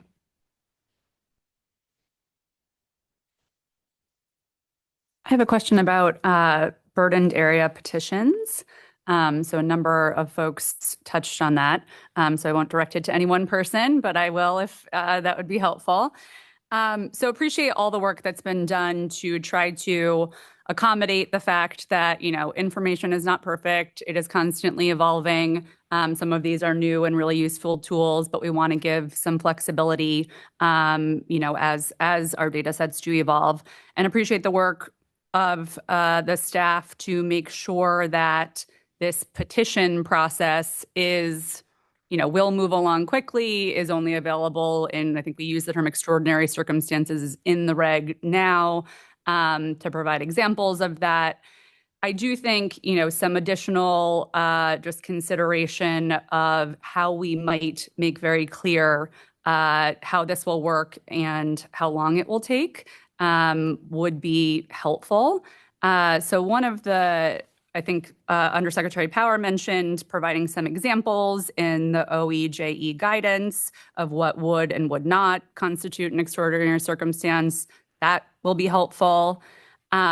I still do not, and this may be that I've missed something along the way, I still don't have total clarity on who can ask for this. If you're not in a burdened area as identified by the tool, is it just, a single resident that can raise their hand as a key stakeholder and say, I think I actually am a burdened area, and here's why? Is it some, a lot of, at DEP, we have citizen groups, 10 citizen groups, some sort of threshold to show that this is a more widely shared concern, I think is worth considering just to avoid the potential for abuse of this process just for delay. If anyone wants to comment on key stakeholder, please do. The one other question I have related to this actually flows from a comment, Undersecretary Judge, that you made in the context of the site suitability guidance, which is that in that context, scores are calculated based on the data in place at the time you file, right? So if new data emerges later, you're not suddenly held to this new standard. It's as of the time you file, that's your data layer. And just want to clarify and make sure we're all clear on what would happen in the context of a cumulative impact analysis. If someone comes in and says, the data layer in the tool is wrong, here is the actual data layer, the director determines that's an extraordinary circumstance that warrants a CIA, how is that CIA performed? What data are they using? And because I didn't address these to anyone, no one wants to stand up and answer them. But I think it's probably some combination of maybe Mr. Keller. Those are Yeah. excellent questions. Correct me if I'm wrong, Ms. Evans, but there is a definition in 16 for key stakeholders. So I am assuming that is what is defining that.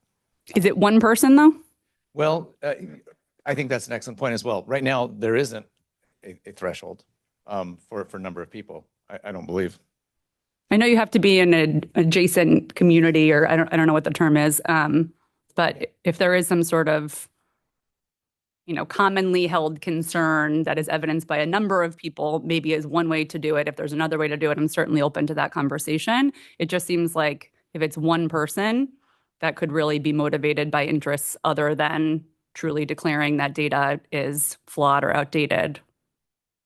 Yeah, I share your concern, and maybe other people will comment on that as well. And you mentioned the threshold of having the 10 people, then that's in the environmental justice context, right? That they do have that petition option that has a threshold of 10 people, I think. That's used in a number of contexts, yeah. But typically there needs to be some sort of, coalescing around the notion that something's gone wrong here to petition for some sort of different treatment. And then can you remind me the final comment you made? Yeah, just what data layer are we using? If someone comes in and is granted this special process and this special treatment, are we still using the data that was in place at the time of filing as we would in the site suitability context, or are we using this new as submitted data? Yeah. So some of this, my understanding is that we are using the same data. And I think that's a very good point, because part of what the petition the petition process is trying to address is inaccurate data. And if that is the problem, we are still, as the regulations are drafted, I believe we are relying upon the underlying data, the same data. The data that we have agreed with someone that is flawed. Yes, I think, yes. So I think that's a very important point. That's an excellent point. And I think the whole idea is that if the director is confronted with data that is, materially inaccurate, that then the question is that the revise of the CIA, I think, would be based on the data that is accepted by the director, and that that analysis is conducted. But I think it takes it's up to the director to decide, is this appropriate and allowable data to conduct the CIA?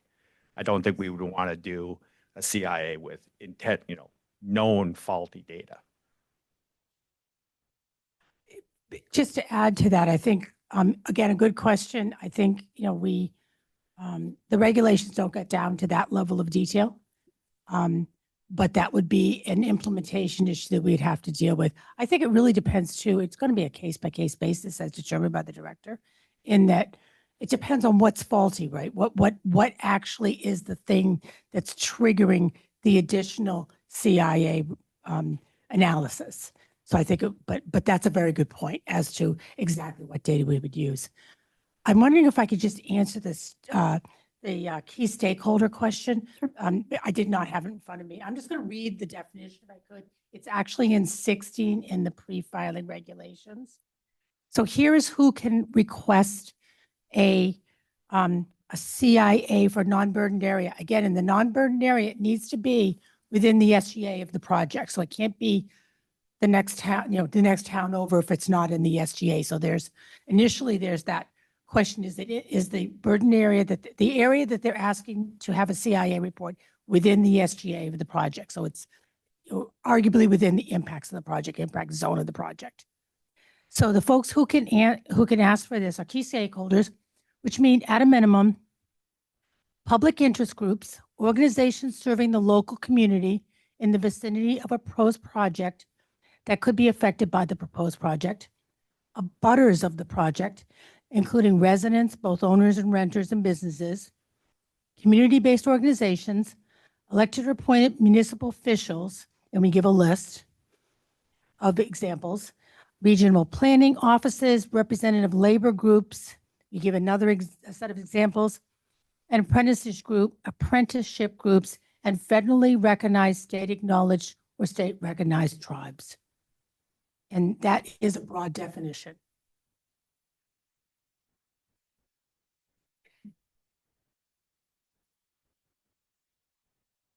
Thank you. I just want to comment on another package of the regulations. So the department just finalized the intervenor grant support regulations. And one of the pieces is that we accepted a recommendation to define sort of a group of unincorporated people that might be eligible for obtaining funding through the intervenor support grant program as 3 or more individuals. So it can't just be sort of one person. It's maybe analogous here. It's something for us to think about for, I don't know, maybe a guidance purpose, that maybe we want it to be a little bit more specific, that it's got to be more than one person within the key stakeholder definition. But we've got kind of an analogous scenario in the intervenor grant support regs. So I think the limit in the key stakeholder definition is they have to be abutters. So the persons that are in this list have to be abutters to the project. So that by nature limits folks. And oftentimes, as we know, abutters do often have special rights vis-a-vis a project. So we could say 3 or more abutters, but I think the word abutters already limits who can ask.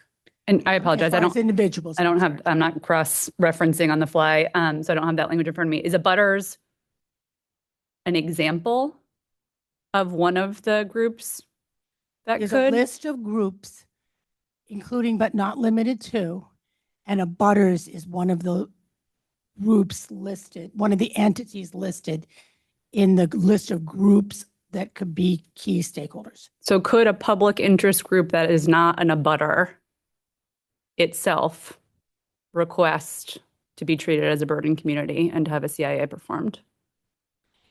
A public interest group is a key stakeholder, yes. It does not need to be in a butter. I mean, according to the definition. A public group would have to have some kind of a nexus to this project and this location. You couldn't have some environmental group that has nothing to do with this area, making comments. If you're an environmental group, don't you think you have something to do with every area? Yeah. Like, does your office have to be there within the SGA? I'm just trying to figure this out. This is not, I think if we are to accommodate a request for a specific additional process, I just want to make sure that we're kind of thinking about it from all angles, including how the process could be misused, which is obviously not our intent. It's not our intent. So the 16 regs have already gone out. Perhaps we could add a clarification in the petition regs, which are still proposed, right? Just to clarify that the key stakeholders have to have a relationship with the SGA that we're discussing. In other words, and the question about environmental groups is interesting because we have to deal with that for intervention purposes, right? Whether or not what's the specific relationship of that environmental group to that project? And I would think we would go to a similar type of analysis and figuring out all these groups, CBO groups, they need to have some kind of relationship with that project in that particular area. But it doesn't say that specifically in the regs at 16 right now. So perhaps we could add that clarification in the 15 regs where we're talking about the petition process. I think that could be helpful. I mean, the intent, right, is not to have, and the statute does not direct us to have cumulative impact analysis for every project. So I think we should just make sure that that does not turn out to be the case by allowing this side process to become too broad. Understood. We'll take a look at the language and maybe also really clarify the intent in the tentative decision that goes with the regulations. That would be very helpful. Thank you. Along those lines, in the event that a petition for inclusion of requiring a CIA from a non-burdened area occurs, is it clear that does not hold the application timeline for the process of the 12 or 15 months? Yeah, we are recommending added language that if that comes within 60 days, that's a completed request. The director says yes, and provides the information, then it's a supplement to the application. It does not stop the application. It does not push out the sort of timeline. No. Okay. But it would be a supplement.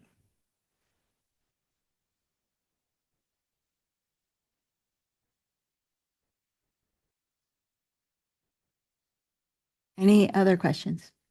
I mean, just more of a comment. I think, the totality of these rules and regulations and guidances all has to be actionable. It all has to be something that all parties, particularly the developers who are moving these projects forward, can understand, navigate, and comply with. And so want to make sure that we do our best to ensure that the data is reliable at the beginning of the process so that when folks come in, they have a decent set of expectations about what the rules of the road are at the beginning of that process. And the surprises are limited, and the gamesmanship is limited, so that we get good projects built and weed out bad projects or sort of amend bad projects to become good projects, and that there's good community engagement along the way. And so through that lens, I think is what we want to see when we sort of make the final decision on CIA and across the board. So we execute on these regs, making sure that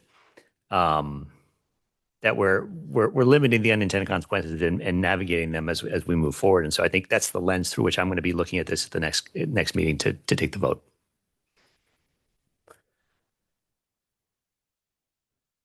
I think that is an excellent point. And I think that one of the things that we've been kicking around the idea of is putting out a little guidance document that really helps walk through all this process and how all of this works and what are the web links to the data, and to make this easy to use and to provide some of that color and that support For example, regarding who is a key stakeholder in this process, who isn't a key stakeholder in this process. So there's all kinds of little details here that could get an applicant caught up very quickly. And we want to make sure that it's clear to them. So we're thinking about putting out a little guidance document about this. I think that might be helpful.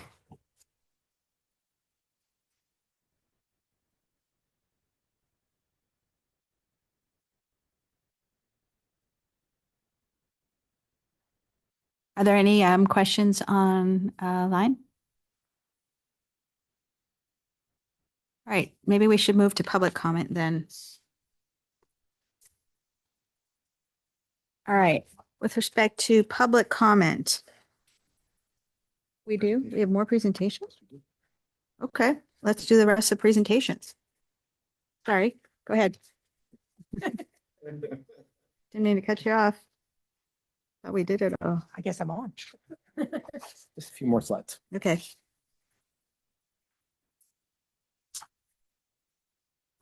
So if we could bring up the Okay. constructive approval slides, please. There we go. Thank you. The next slide. Hi, Joan Foster Evans, General Counsel of the Siting Board, and I'm here to provide an update on additional thoughts regarding the constructive approval regulation 980 CMR 17.00. The constructive approval proposed regulation was part of the package of regulations issued in September 2025. And at that time, the board proposed a regulation to implement the constructive approval provision of the 2024 Climate Act. And we received comments during the public comment period. In response to some of those comments received, staff revised the proposed regulation and issued the revisions to the public in January. At the January 7th board meeting, staff presented the proposed revisions to the constructive approval regulation. The board also received some additional written comments on the proposed regulation. In light of the public comments received and discussion with the board, staff concluded that the constructive approval proposed regulation needed additional revisions and public comment. The constructive approval regulation was not included in the package of regulations that were filed with the Secretary of State and that will be final upon publication tomorrow. Staff appreciate the opportunity to present some additional thoughts regarding constructive approval at this board meeting and to recommend a set of future steps in order to promulgate this regulation this spring. So next, can't see that far. Okay, so the next slide is, can you go back please once? Thank you. Just to set the ground, three points in the act that really apply here. First, the requirement in section 69T and U that the board complete its decisions in 15 months or 12 months, depending on whether or not the project is a large clean energy facility or small clean energy facility. I would like to note for folks' memory that this does not apply to legacy facilities. It only applies to clean energy facilities, and it does not apply to the 69W de novo adjudication process. Secondly, the act requires that the board create and establish standard permit conditions and requirements for permitting, in which the board staff are working on. And finally, the act requires or states that the board shall issue a permit granting approval to construct that includes the common conditions and requirements established by the board through regulations. So I think that's the really applicable language that we're addressing here. So next point, please. Next slide. So I'm going to group the comments received very broadly here. And the first, and they're really kind of the two sets of comments that I'm showing here really kind of point in two different directions or have two different views of what the constructive approval process should be. We heard from developers, Eversource, National Grid, and some other clean energy developers after we released the draft final regulations in January that really pushed back on the proposal that we had issued. The point of view here is that constructive approval approves the application as filed plus common conditions in existence at the time of the application, that the act does not contemplate any project-specific conditions. And the company can correct me or elaborate if I'm incorrectly characterizing their thoughts. On the other side, we did hear from certain agencies, including Mass DEP, that the inclusion of project-specific conditions really serve a couple different purposes. They ensure that statutory mandates and regulations underlying laws that are applicable to the types of permits the board will be issuing are met, and that the common conditions, they're just too generic to actually address project-specific conditions on the ground. I will like to note that I actually wanted to note a little bit earlier, we understand that the first choice, of course, of the board is to finish the work on time and issue a fully adjudicated decision. And that is 100% the intent of the act and the intent of staff. I will say, we hope that the constructive approval situation is very rare. But I think in the event that it does happen, it's good to have some rules in place. Okay. So we think that there are two general issues that are required to be answered by the constructive approval regulations. First, which project features are approved in a constructive approval? In other words, is it the project as filed, the project as at the completeness determination? Is it the project at the end of the evidentiary hearings? As we all know, during the course of evidentiary hearings and review by the board staff of a project, oftentimes projects change. And if the project as filed were constructively approved, we run the risk of approving the wrong project, right? A project that is no longer what is proposed. The second problem that needs to be addressed, or issue that needs to be addressed, is what conditions apply to the project as constructively approved. Is it just the conditions that are included in the application? Is it just the common conditions? Is it a combination of the two? So these are the kind of questions we're trying to answer with the regulations. Next slide, please. So we took a look at some of the tools we have in the way the regulations are set up to use to address these questions that I just laid out.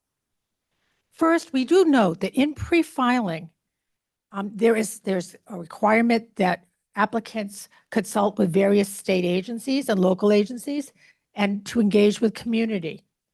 The results of those engagements and consultations should show up in the application. So there'll be a fair amount in an application that hopefully will reflect what has happened in the pre-filing process. Ms. Evans, can I just ask a quick question on Yeah. that? For these filings, will there be testimony, pre-filed testimony that's included with the original application? Usually there's not pre-filed testimony that's included with the application. Usually that comes at a later point in the proceeding. We find that oftentimes, at least the Eversource and National Grid oftentimes don't include pre-file. They include a petition that then they adopt at the hearing. So there's not a separate set of pre-filing testimony usually. That's usually the way it works. Okay. Yep. Whereas the intervener, oftentimes if they're going to sponsor a witness because they didn't put on the initial application, they didn't file the initial application, they would need to file some kind of pre-filing testimony later on in the proceeding. Okay, so we have the completeness determination process that's already built into the regulations. It takes about 30 days. At the end of it, the presiding officer makes a determination that an application is substantially immaterial, complies with the board's application requirements.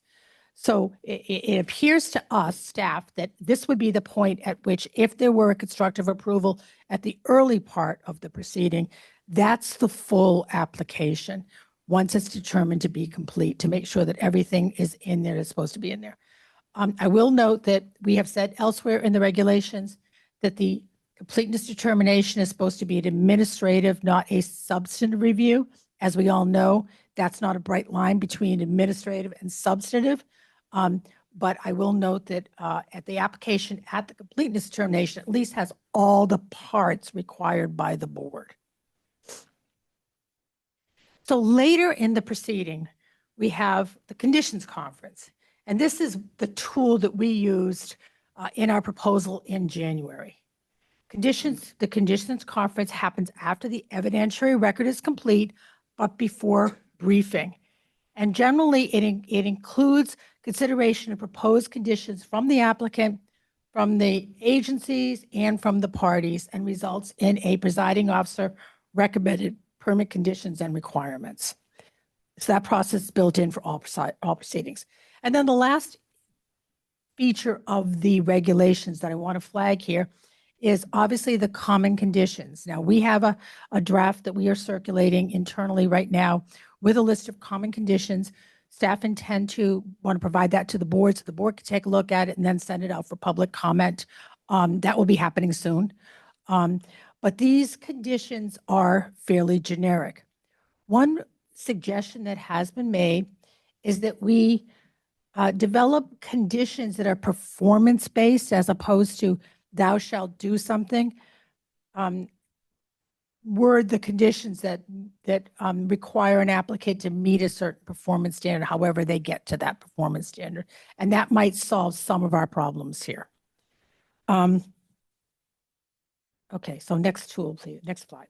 Can I just ask a clarifying question with respect to the conditions conference? Do we use that now in any, or is this a new construct that would be used for the first time in these regulations? It's a new construct. Yep. I mean, I think there are some procedural conferences that happen, but usually what happens is at the end of the evidentiary hearings, record requests come in and we go straight to briefing. Yep. So we're trying to use a tool that kind of narrows the area of disagreement and really refines it before briefing and then before staff start drafting, so that it can be a really much more targeted decision. So I'm going to talk about three potential approaches to addressing the two questions that I identified earlier.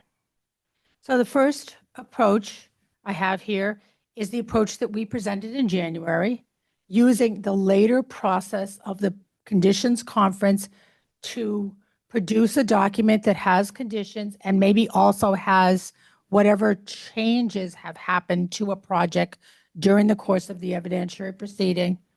The way it was proposed in January was the presiding officer would issue a document and then the board would vote on it. The reason being is that the presiding officer obviously cannot issue a final decision. So we've got a couple pros and cons. The pros were very much, in staff's point of view, was we could somehow establish a set of project-specific conditions in the event of constructive approval, providing protections from impacts to the project, and also addressing the substantive permit requirements that are out there for the permits that would be included in the constructive approval. The downside is it is a board vote.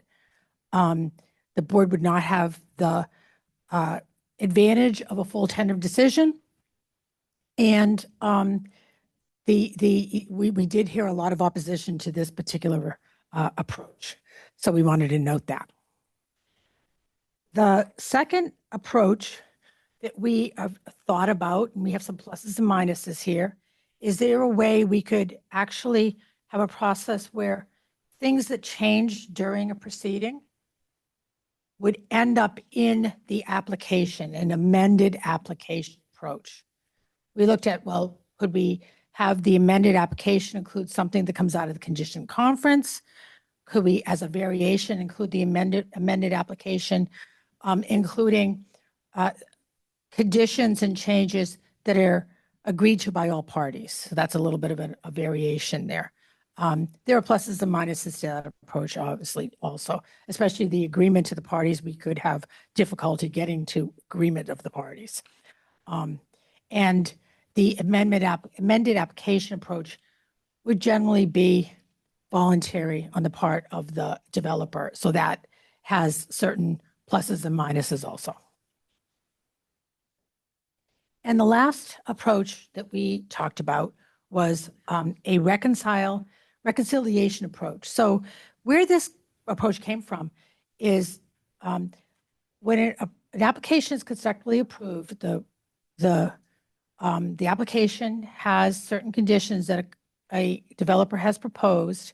And then we also have the common conditions and applications that the board has issued. And we could very well have conflicts between the two. We could have the applicant, to give a very simple example, the applicant proposes that they want to construct 17 hours a day. Generally, people who live near the project do not want 17 hours a day. And most likely our common conditions would include a condition that gives generally regular business construction hours, maybe 8 to 6, 5 days a week, and shorter hours on Saturday, no construction on Sunday.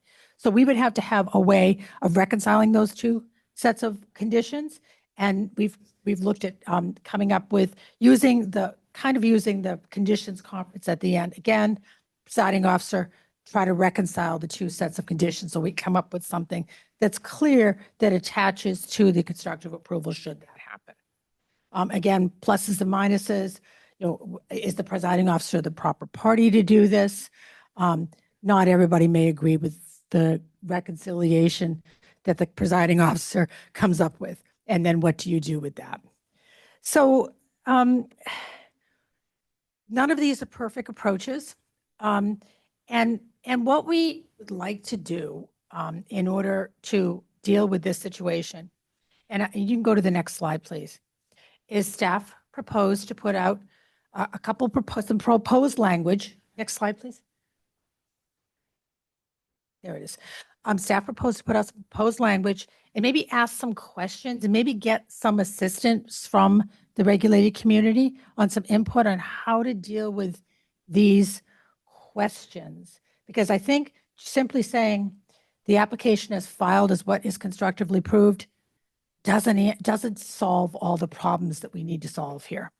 And so we would like to put out some proposed language, send it out with some questions out for comment again, send it out with the common conditions document so that the public can see the two of them linked together and what they mean.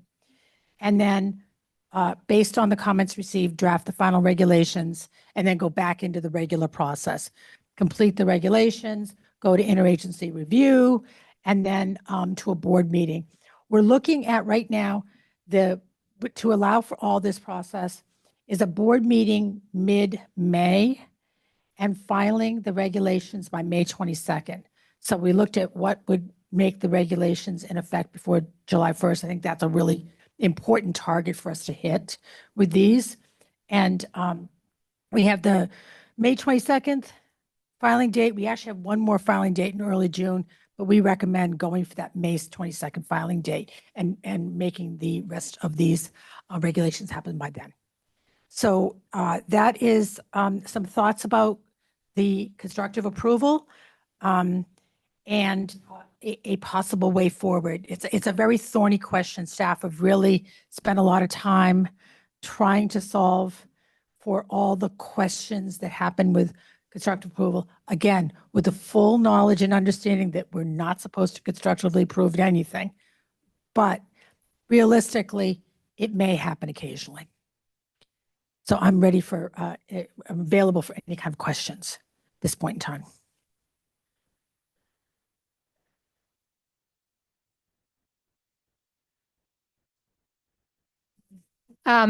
First of all, I just want to thank staff because I know that you've all put in so much time on this particular issue, and I know we were hoping to have cracked the nut, solved the problem, and we're not there yet. I just want to say I fully support the approach of trying to get some outside eyes on this, and looking forward to seeing this. And I agree with the target schedule. We ideally want to get this approved and filed and effective in early June.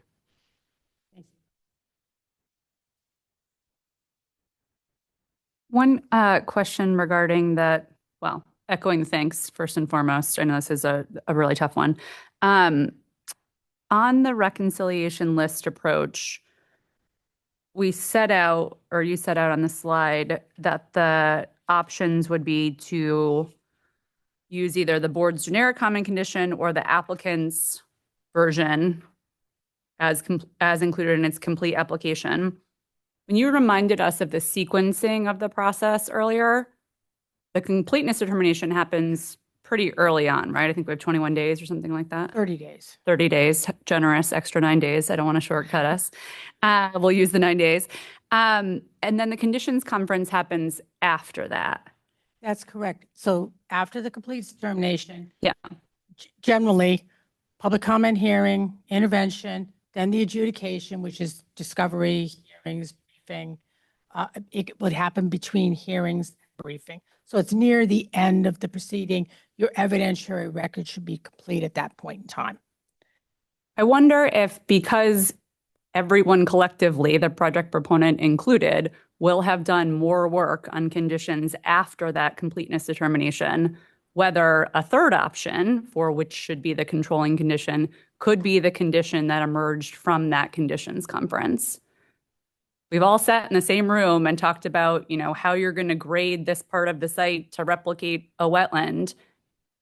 The applicant would have the certainty of knowing that that's going to comply with our state standards.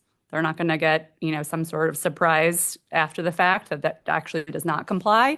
So I just think the benefit, we're all trying to find the right spot, right? Where we've all done as much work as we can. For whatever reason, the clock's running out, but we all have the same shared expectation memorialized about what conditions apply to the site, and that those conditions are going to be compliant with state law, which will remain in effect.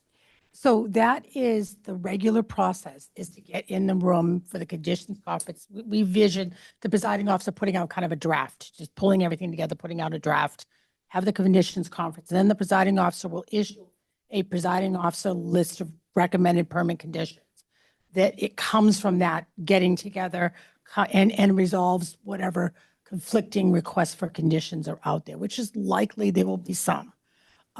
Yes, that is the point that I think many staff think that would be the best to attach to the project. That condition conference would happen with every project. And we expect also that for projects that are constructively approved, it's likely that that happens after the conditions conference. Like we get quite a ways along, but if there's some reason that the decision can't get to the board. And so that would be the best point, I think, to have the fullest set of conditions and the fullest recognition of any changes that have happened with the project over the course of the evidentiary hearing. We would like to see that that's the point that gets constructively approved. But we have a situation where the constructive approval happens by operation of law. And so are we issuing something? Or is the board, we had this thumbs up and thumbs down vote before. That's how we kind of addressed it with the board. It is the mechanism to attach what comes out of the the conditions conference. We have too many C words in this, all of this, with the consolidated permits and constructive approval. What comes out of the conditions conference, that is best, in our view, what actually gets constructively approved. We have to attach it somehow to the constructive approval. And that's what we're trying to figure out. The thing that I'm finding so confusing about this is it depends on when the time runs out, right? Of where you are in the process. So are we assuming that because the time is going to run out after the whole time period is up, which is what? How much time? 12 or 15 months? 15 months for large projects. After completeness determination, 12 months for small. So is the reason why we're talking about it this way is because we're assuming that we're going to be far along in the process at the end of the 12 months. That is what we're assuming, yes. But what if we're not? Application is filed, gets approved, right? Or I don't know. I mean, I mean, I find this like really, I'm finding this, as I'm sure everybody else is, a really difficult thing. I mean, you read the language and it does, like a constructive approval usually means, right, that it's done. Like nothing else happens Right. and it's over. And, you know, you have the project that either was done in complete misdetermination, depending on how far along you are, and that's it. But I also understand the concern that Commissioner Heupel and others have raised about, well, you know, there are permits that are going to apply that people need to know that they are meeting the conditions of state law. So I get that. But I don't think we can necessarily assume that we're going to be all the way through the process. Right now, staff's work on this is assuming we've gotten most of the way through the process. Absolutely. Perhaps we need to go back and set other milestones earlier in the I process. feel like we're making this so complicated that, like, I mean, there's got to be a simpler way to do this than having to tie ourselves up in knots. So maybe it's a good idea to put it out again to comment, see if anybody can come up with an easier way to do this. Have some legal eagles. I mean, I think people have heard what the concern is of board members with respect to just having it be whatever the thing that is filed. Absolutely, for two reasons. Again, the conditions and any changes to the project. And I think about the Greater Cambridge project. We actually changed a whole route or a good chunk of a route. And if it were constructively approved, the wrong route would be approved. And that's not an unusual situation to have a project. The batteries get reoriented and moved back because the Concom asked for it during the permitting or something else. I mean, there's things that happen, and you want those more updated things to be approved, not something that no one's advocating for anymore. Well, the deadline isn't going to be a surprise. Everybody knows where the deadline is. So it's to the proponent's benefit to have whatever it is they're actually going to propose be the thing that is constructive. So they see the deadline coming up. Don't they just like revise their application and like we do have a right like process that in here for revising revising an application. They could, but it doesn't address Commissioner Heupel's concern. It doesn't, and there's also been expressed concerns that it's just one party's point of view. It doesn't necessarily. Well, I mean, it's a constructive approval. Yeah. I mean, we lost that opportunity.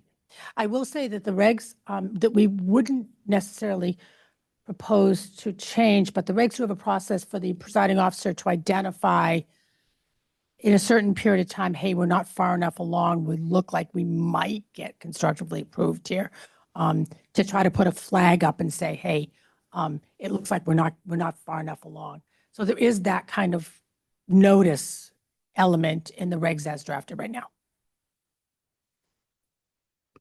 I mean, the date's not going to be a surprise. The date is not going to be a surprise. That's true. I mean, everybody in the case is going to know how far along you are and that there's no order coming.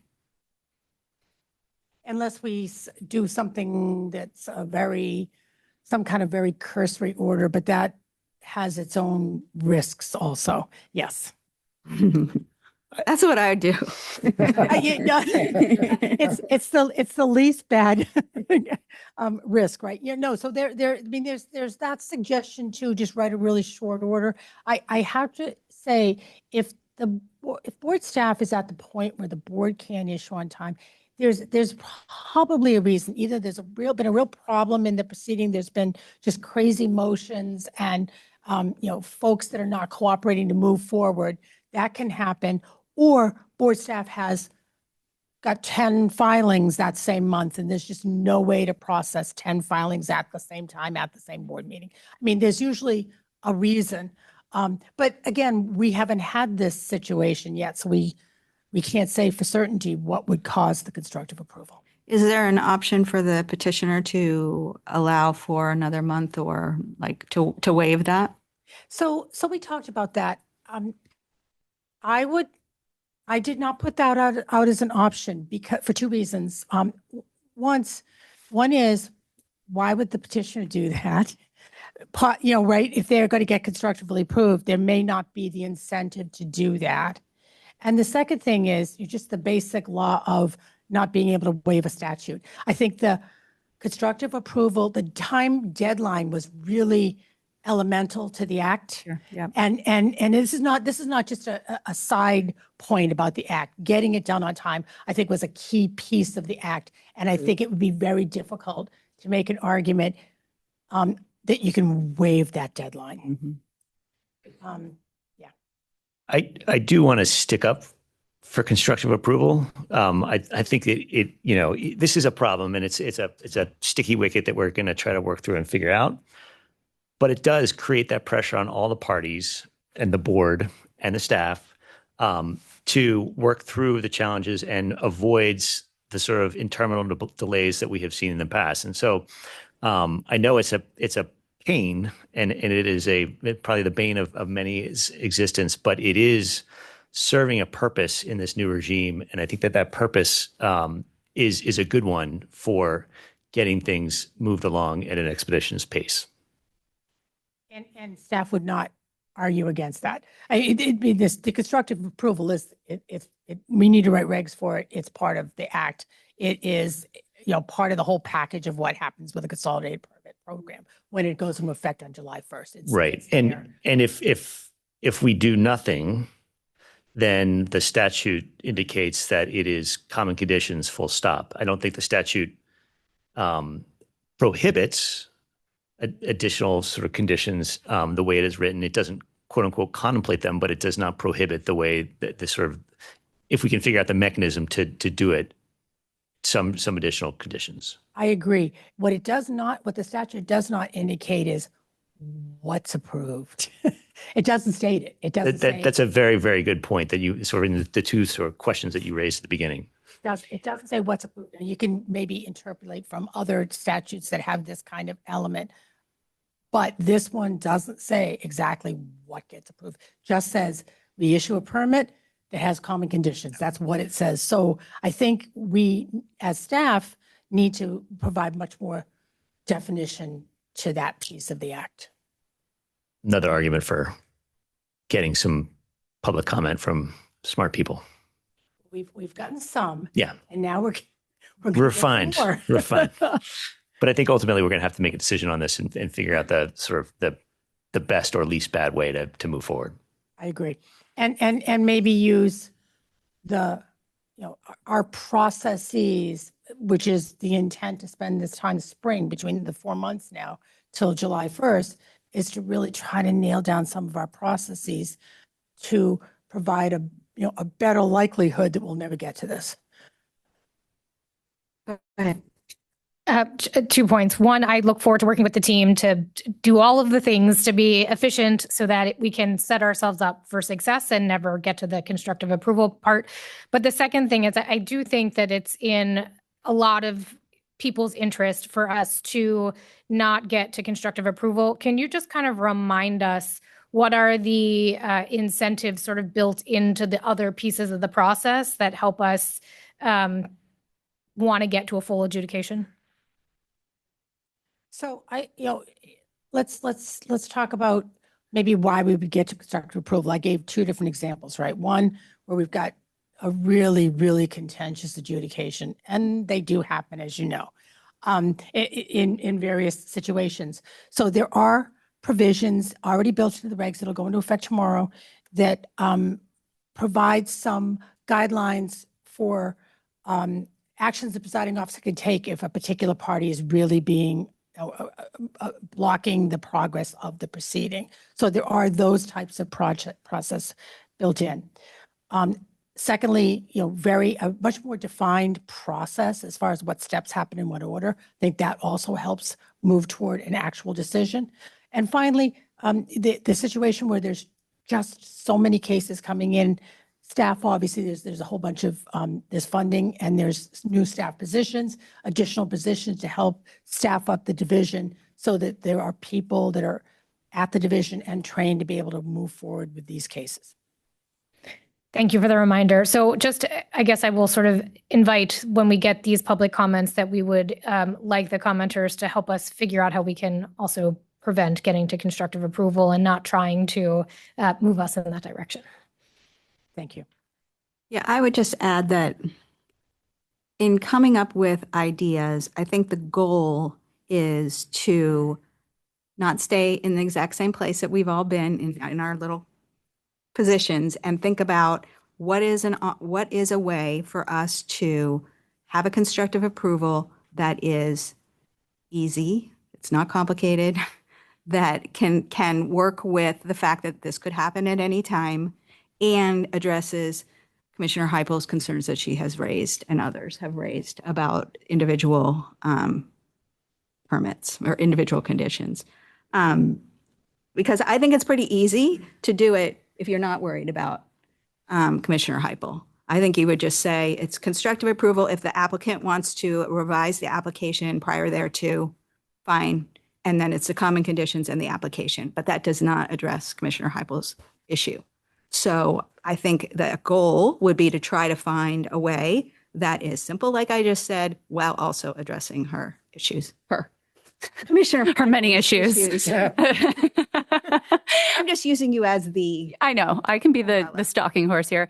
I do think there is a shared benefit, though, to, it's not just, me, as everyone appreciates, but it's also, if I'm building this project, I want to know going in that what I'm going to do is going to be exactly what I have to do, first and foremost, right, as I'm scoping with contractors and doing all of that work. And then knowing at the end of the day, I'm not going to get whacked with an enforcement action out of nowhere because all I did was say, oh, a common condition said I have to mitigate if I fill in a wetland. Okay, I think I did that. DEP or EPA or someone else may have a different view. So I don't think it behooves anyone to leave as much uncertainty as possible. I think as far along as we can get in the process, by that point at which we realize the clock's running out, we should take advantage of that shared work.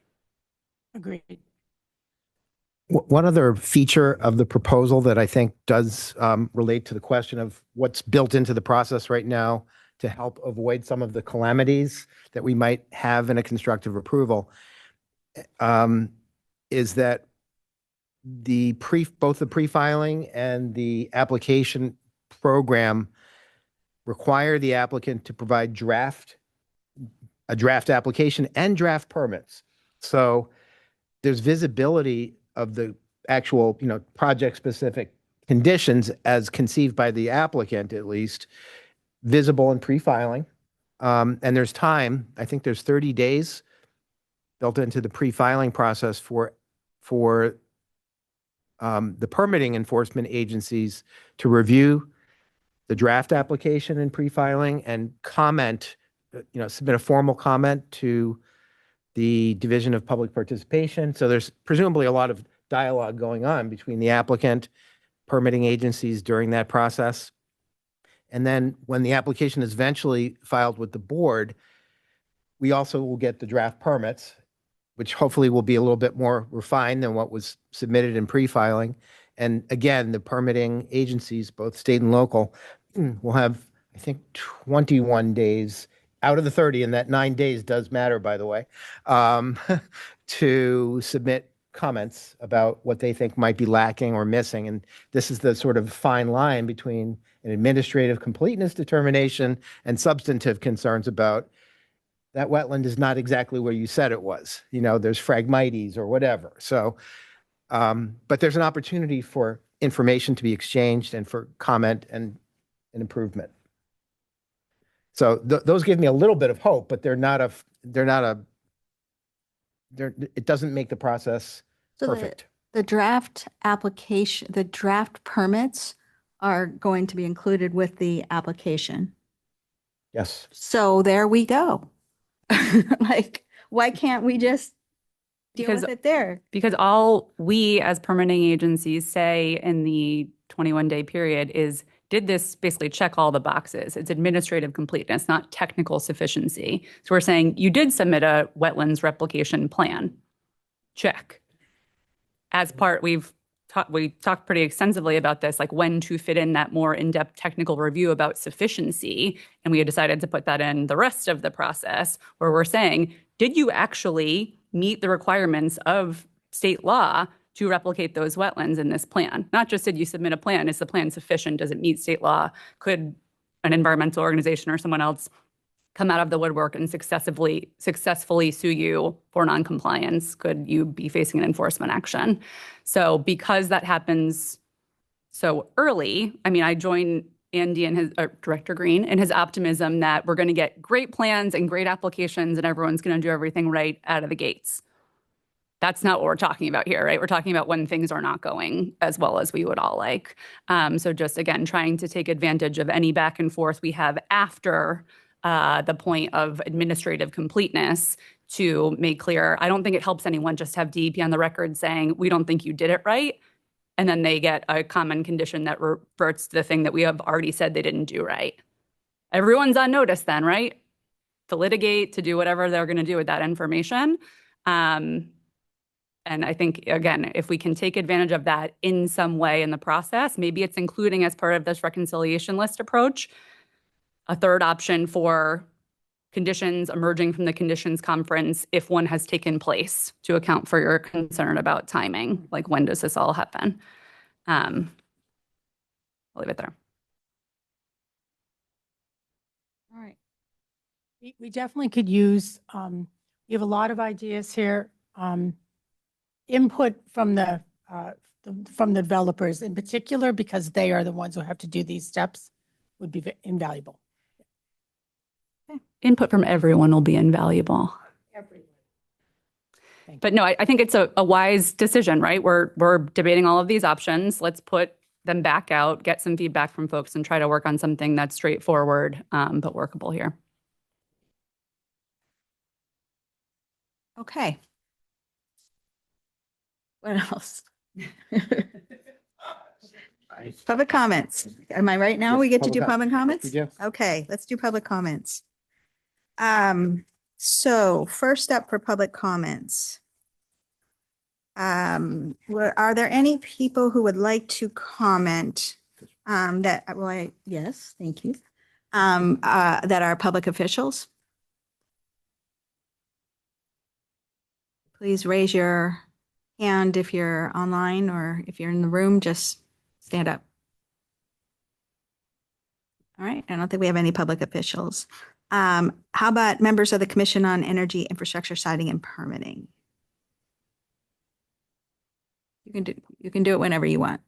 You can do it now.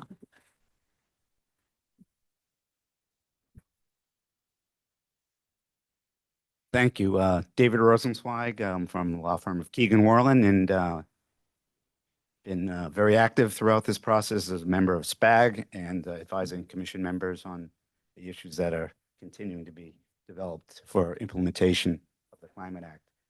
I'll start with the issue that we just discussed, constructive approval, and then maybe touch upon some of the discussion earlier on cumulative impact analysis. I would begin my remarks by saying we're all very fortunate to have someone as skilled and experienced as General Counsel Evans. She's really very, very knowledgeable and thoughtful on the legal approach, and really helps applicants, it helps interveners, it helps the board, and I support much of what she said regarding constructive approval. It's a thorny policy issue. I would say, though, it is a clear legal issue. The legislature, for better or worse, set forth whatever the parameters are and the constraints are from the siting board in terms of how it would apply constructive approvals. It talks about the application, and it talks about common conditions that are established by regulations. It doesn't provide a mechanism for interim determinations, partial decisions, picking and choosing one thing that the board would rule on versus the entirety. The purpose, I would suggest, is from the legislature's perspective, is that the siting board makes timely decisions and corrals the parties to that process, which will include the applicant, interveners, state and local agencies, to participate in a manner in which all of those issues are resolved in a timely and clear manner. I think Director Green stole my thunder. From my perspective, the issue of project-specific conditions is an issue that the applicant will have the responsibility to engage the state and local agencies on as part of the pre-filing engagement process, to incorporate those types of conditions that it believes are reasonable in its application with draft permits that include those types of conditions. The agencies themselves will have an opportunity upon the filing of the application to comment on the sufficiency of those conditions, and that will be presented before the board for determination as it relates to completeness to initiate the time clock. Nothing else thereafter, at least in the context of constructive approval, is specified by the process that's been developed by the legislature and as developed so far through the regulations. We recognize the issue that has been raised by Commissioner Heupel. We are sympathetic to it, and I think there can be a strong incentive imposed on applicants to work diligently with the state and local agencies to propose project-specific conditions.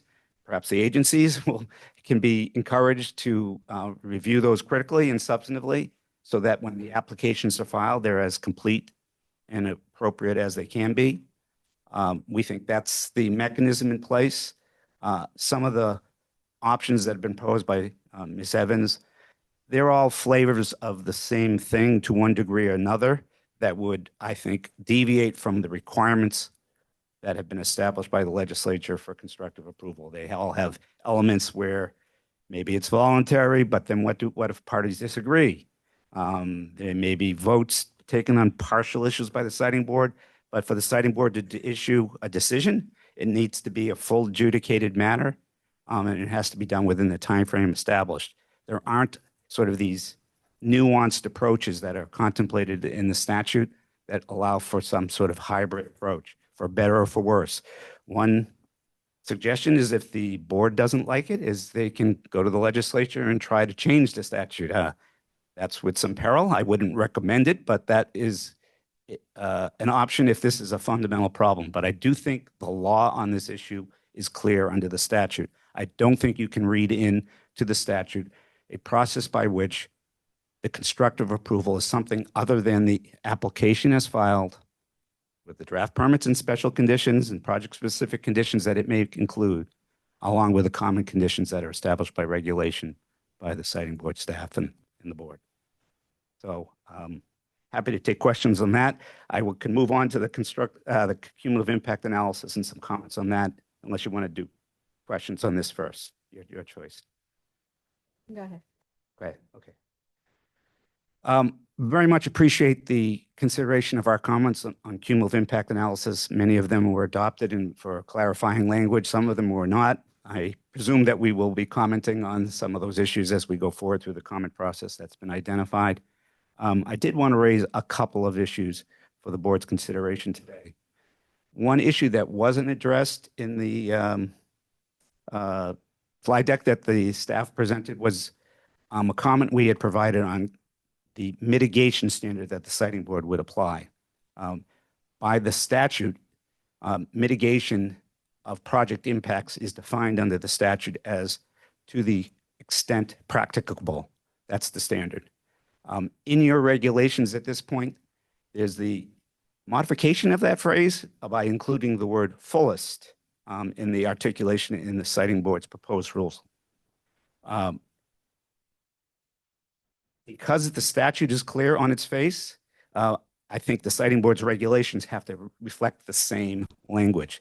Either the word fullest is modifying the standard that was established by the legislature, in which case that would be impermissible, or it's surplusage and extra language which really has no meaning or would be subject to different interpretations and confusion and potential appeals. Where does that come up?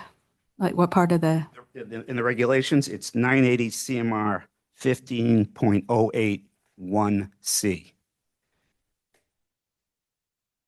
Did that from memory almost. It's pretty good. So I think you have to take a hard look at that. That is an issue that could raise questions during the proceedings, raise appeal issues, cause uncertainty.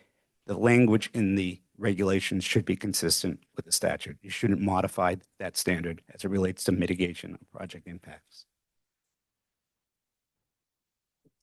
I also want to address the issue of benefits. I think that was a very constructive conversation that occurred this morning, maybe early afternoon as well. But I wanted to comment on a couple of things. We believe that the regulations should not address and be prescriptive with respect to community benefit agreements, community benefit plans, and keep that separate from mitigating impacts. That's a very important issue. Benefits will be offered up and be a part of the process that for the utility companies as well as I'm sure other applicants. But I think those are voluntary undertakings, and the project's impacts are things that the siting board needs to review and evaluate to make sure that they're full and complete, and offer addition conditions as it routinely does where it believes additional conditioning is needed. For utility companies, particularly the concept of benefits, their projects have inherent benefits, but to offer additional benefits that may come up from time to time as voluntary undertakings. But they're regulated entities. There are issues of affordability. There's issues of rate recovery. And the greatest assurance the utilities have is if their benefit packages have direct nexus to project-related impacts or things that relate to the neighborhoods and communities that they serve. And so that they aren't far afield or disconnected, if you will, from the impacts that their projects cause to the community. So it's important from our perspective to keep those interests aligned with the impacts of the project for benefit packages, and that expectations aren't set with communities that they're going to get something beyond mitigation of impacts as a necessary requirement of going through the siting board process. We need to have reasonable expectations from the communities so that they don't raise up in challenge siting board actions and project applications that's submitted by applicants because they didn't get something additional that they thought they were entitled to get. So quick question on that, but you're not suggesting that you wouldn't have the authority to do that. In other words, like you could enter into an agreement. Absolutely. Absolutely, but it would be voluntary. It'd be Voluntary. And it's just that the siting board shouldn't take a role in defining What that is. That's correct. That's correct. One other point, it came up in the slide deck that was presented this morning, and that had to do with whether the mass enviro screen should be applied to every route or site that's under investigation or under evaluation by applicants. I know for utility companies, when they do site selections for substations, route selections, they're very complex undertakings. Sometimes you're talking about dozens of sites and routes, or even 50 or more routes at times for particular projects, particularly where there may be multiple transmission lines or distribution lines. You get to a multitude of those types of routing alternatives, sometimes siting alternatives. It would be a Herculean undertaking to do a mass enviro screen for every particular route or alternative site that's being considered by an applicant. The way the regulations and the guidance materials now work, that applies only to routes that are proposed or noticed by applicants, and it shouldn't be expanded. I understand the language was encouraged, but encouraged from my client's perspective means things that they should really do and are expected to be done by the siting board. And we think that might be a very expensive and time-consuming undertaking, complicate the review process, and provide actually very little benefit, because rarely what's on the table is the preferred route, the preferred site, or perhaps the noticed alternative. So we would recommend that encouragement to use a mass enviro screen for all routes and sites be eliminated. On that, I think what the way the board is seeing it right now is that this is a helpful tool for you when you're making your decisions about which is going to be your preferred route. So while you may not go to every single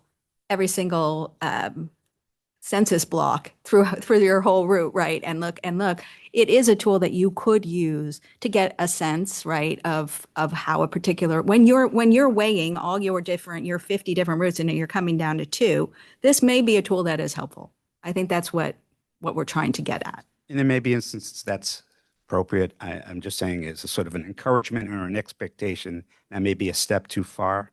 The route selection and site selection process that the utility companies undertake are major undertakings that take over a year to perform in terms of getting survey data of streets and what the surroundings are. And they look at a tremendous amount of detail, including many of the factors that deal with environmental impacts, public health issues, abutter issues, community issues. They'll be involved in pre-filing engagement for a year or more for the projects that they're proposing.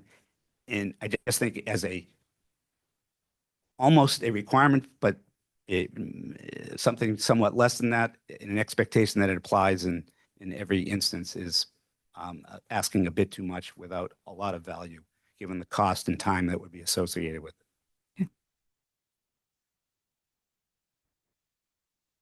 Any questions on the constructive approval? We'll be providing comments on that, and we intend to be engaged with the staff in consideration of further revised comment regulations. Just one question on the constructive approval around, the constructive approval. The way that I hear you describing is that the application as filed is the project that would get constructively approved. That is correct. And the issue that came up, what if the project changes? Well, then the company would have to file a project change. And then that would be subject to the siting board's review. And we accept that. That would be the instance, and that's the normal. Well, if you were in the middle of the proceeding, I mean, you would know that the deadline was going to come up, right? And you wanted to change your project, you could do it within the proceeding. Sure. Right? You could, right? That's right. You wouldn't have to necessarily file a project change later. No, I just meant if it happens afterwards, or if it deviates from the application and we have no constructive, and we have the basis for constructive approval, that might prompt us having to file a project change. We can only build that which we proposed initially through the constructive approval process, is what I'm saying. So isn't that unsatisfying to you? It's a two-edged sword. I understand that. But that's the way it is. And I don't think there's a solution here other than project applicants having as much completeness to their projects and the scope of their projects as they can, and having full engagement, including with the state and local agencies, and the agencies substantively providing as much comment and input to the application process as they can up front. That's the purpose of the one-stop shopping process and the consolidated review.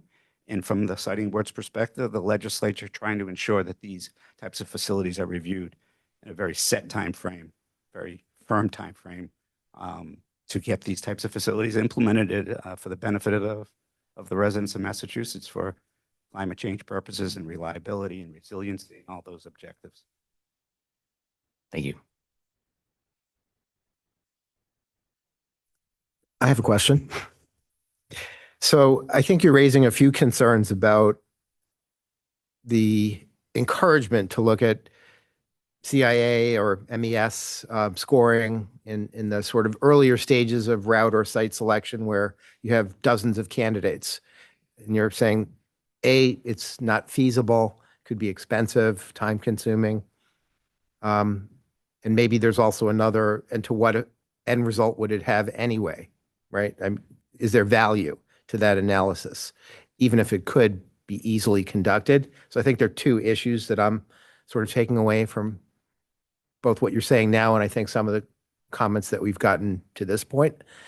I don't know if we have an answer yet on how feasible MES is in terms of automating the process of just drawing the corridor where, let's say, a transmission line might be contemplated and getting literally an instantaneous score without any further analysis, so that, one corridor might have an MES score based on multiple census blocks and some type of a weighting formula that it's 90, right? And in other words, a very impacted corridor through burdened areas. Another, route alternative that might cost the same, take the same amount of time to build, have roughly the same environmental impacts, might be in a corridor that has a score of 10. So very unburdened, set of a geographical footprint for, let's say, a transmission line.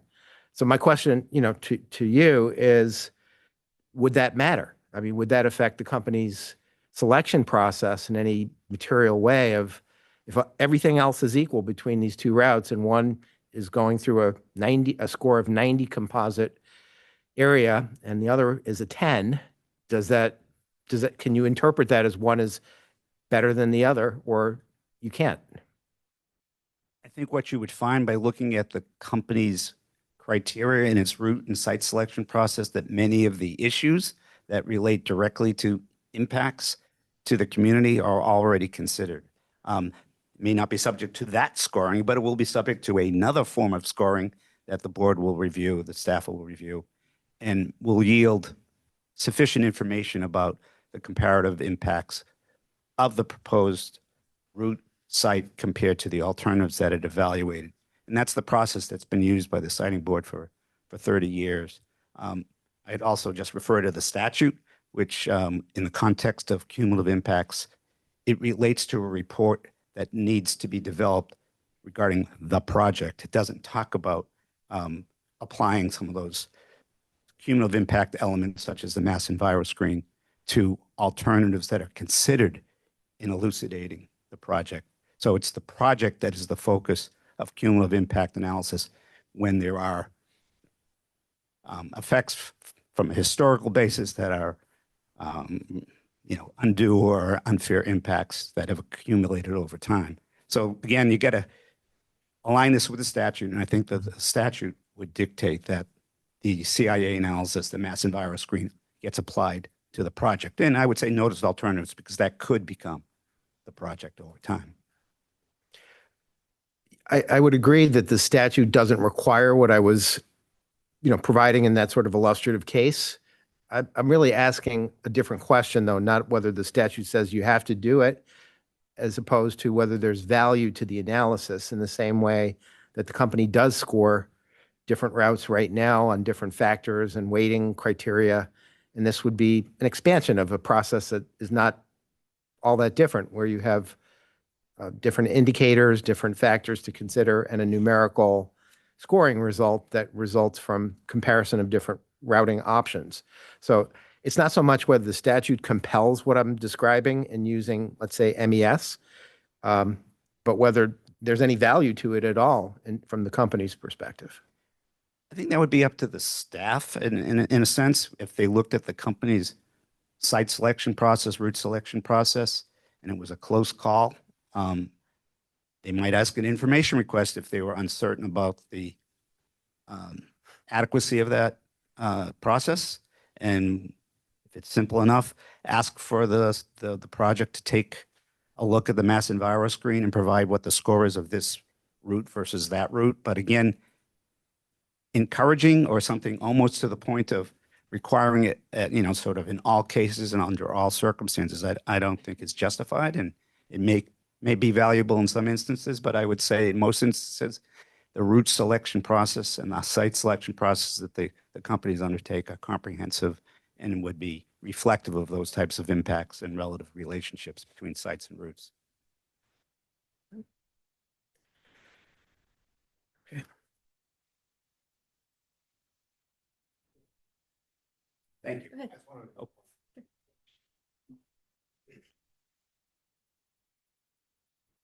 Good afternoon. Good afternoon. I just wanted to address one of the issues related to constructive approval that was discussed by the board regarding project changes. One of the portions that will be issued as part of 13.0 was a project change before a final decision was issued. The presiding officer would have the ability to indicate that a project is deemed incomplete at that point and reset the time frame based on a project change.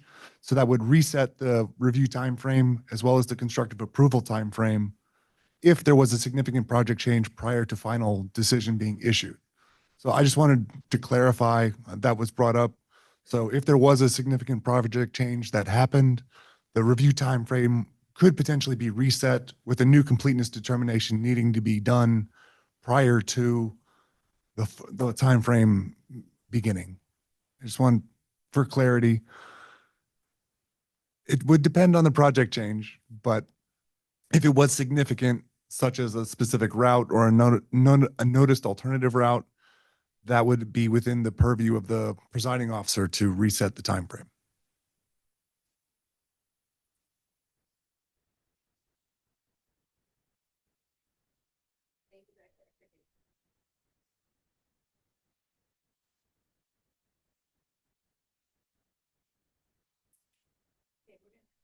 We're going to take a quick 10-minute break to 2:50. Thank you. We'll go off the record and come back.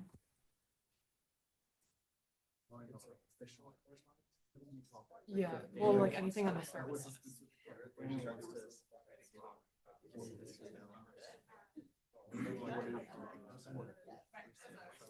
Yeah, I was thinking like services.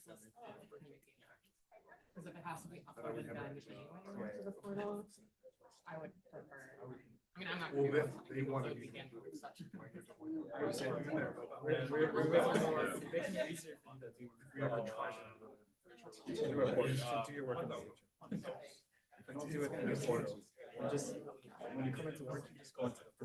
That is what my life was for the 5 years I worked at. Just like log into Eversource, log into National Grid. It was better than, well, Eversource never fully adopted the communication on it sucked. So I'd be emailing them and also using the portal. And then sometimes there was disconnect. Not just any sending for the services, like services. Submitting it and then it would automatically send it to them. You wouldn't even have to come. It's all in there. Oh, right. I think it's easier. Well, it's also. Oh, yeah, that's right. That's a front. Yeah. So let me just an example. Lucille Mayo, Cam Matters, she applied to be an intervener or a limit. It was denied. But every once in a while, she would comment. Or mostly good. I remember, yeah, I don't remember. But anyway, then sometimes people would include her on the distribution.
So we're going to continue with public comment.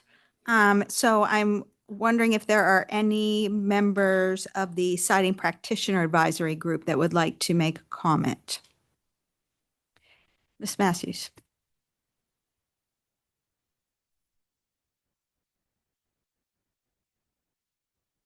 Mr. Rosenzweig and I are trading places. He went during the CEISP section. I'm going during the SPAG section. We will allow that. Please continue. Just over the break, checking my notes. First of all, thank you very much for all the thought that's been going into this and all the hard work and all the sleepless nights on Andy's part. I was looking through my notes to see what I had said that Mr. Rosenzweig had not said. I'm not sure that there's a whole lot, but maybe a slightly different spin on some of it. I think the reason with respect to constructive approval, I think the reason this is such a hard nut to crack is because you're trying to accomplish something that the statute doesn't allow for. And I think that to the extent you put in place something that the statute doesn't allow for, you're just opening the door wide to appeals.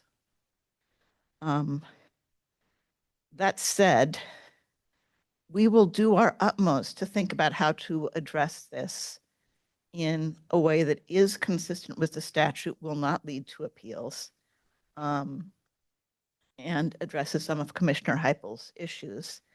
I do think that the rule already took a big step forward on that. It's already designed to elicit project-specific conditions in the application. And I think it might be I don't know if this is a practical solution, but if it is clear that one of those project-specific conditions or one of those draft permits is clearly inconsistent with state law, say so during the review of completeness, or say so later in the process so that we can amend that. But let me just say, in fairness, yeah, the whole purpose of an adjudicatory proceeding is to ask questions, to figure those kind of things out. You don't necessarily know them on the face of a document. But I think to the extent that what we're proposing is deeply problematic, those are really the projects that you're going to have to prioritize for a written decision.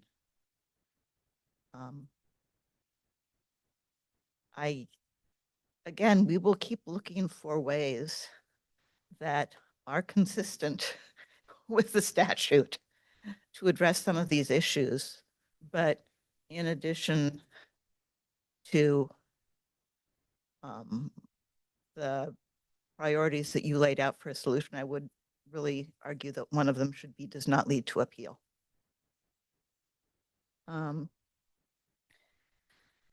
With respect to the discussion on benefits, I think that maybe what you've really been struggling with is not what the definition of a benefit is, but on the relationship between community benefit agreements and the siting board process. Subject to check, the statute doesn't link the two. A CBA or a CBP is not mentioned in the part of the Climate Act that refers to the siting board.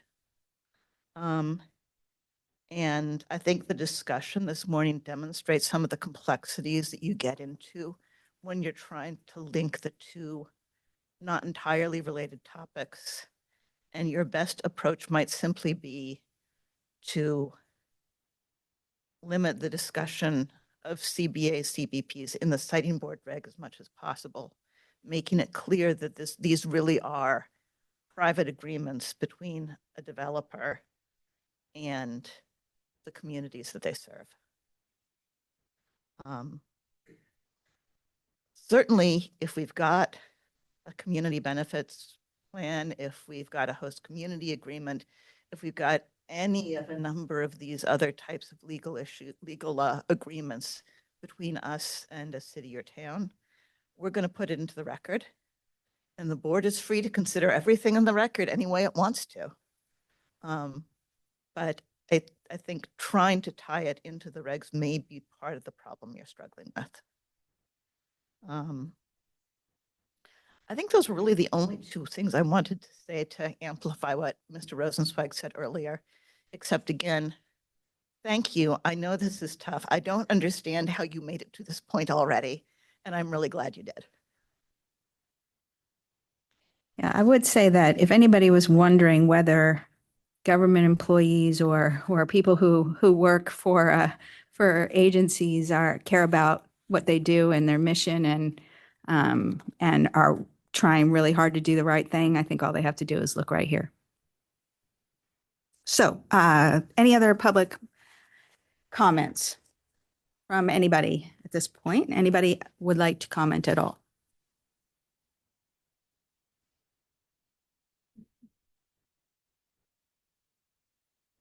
No, does not appear that anybody wants to comment.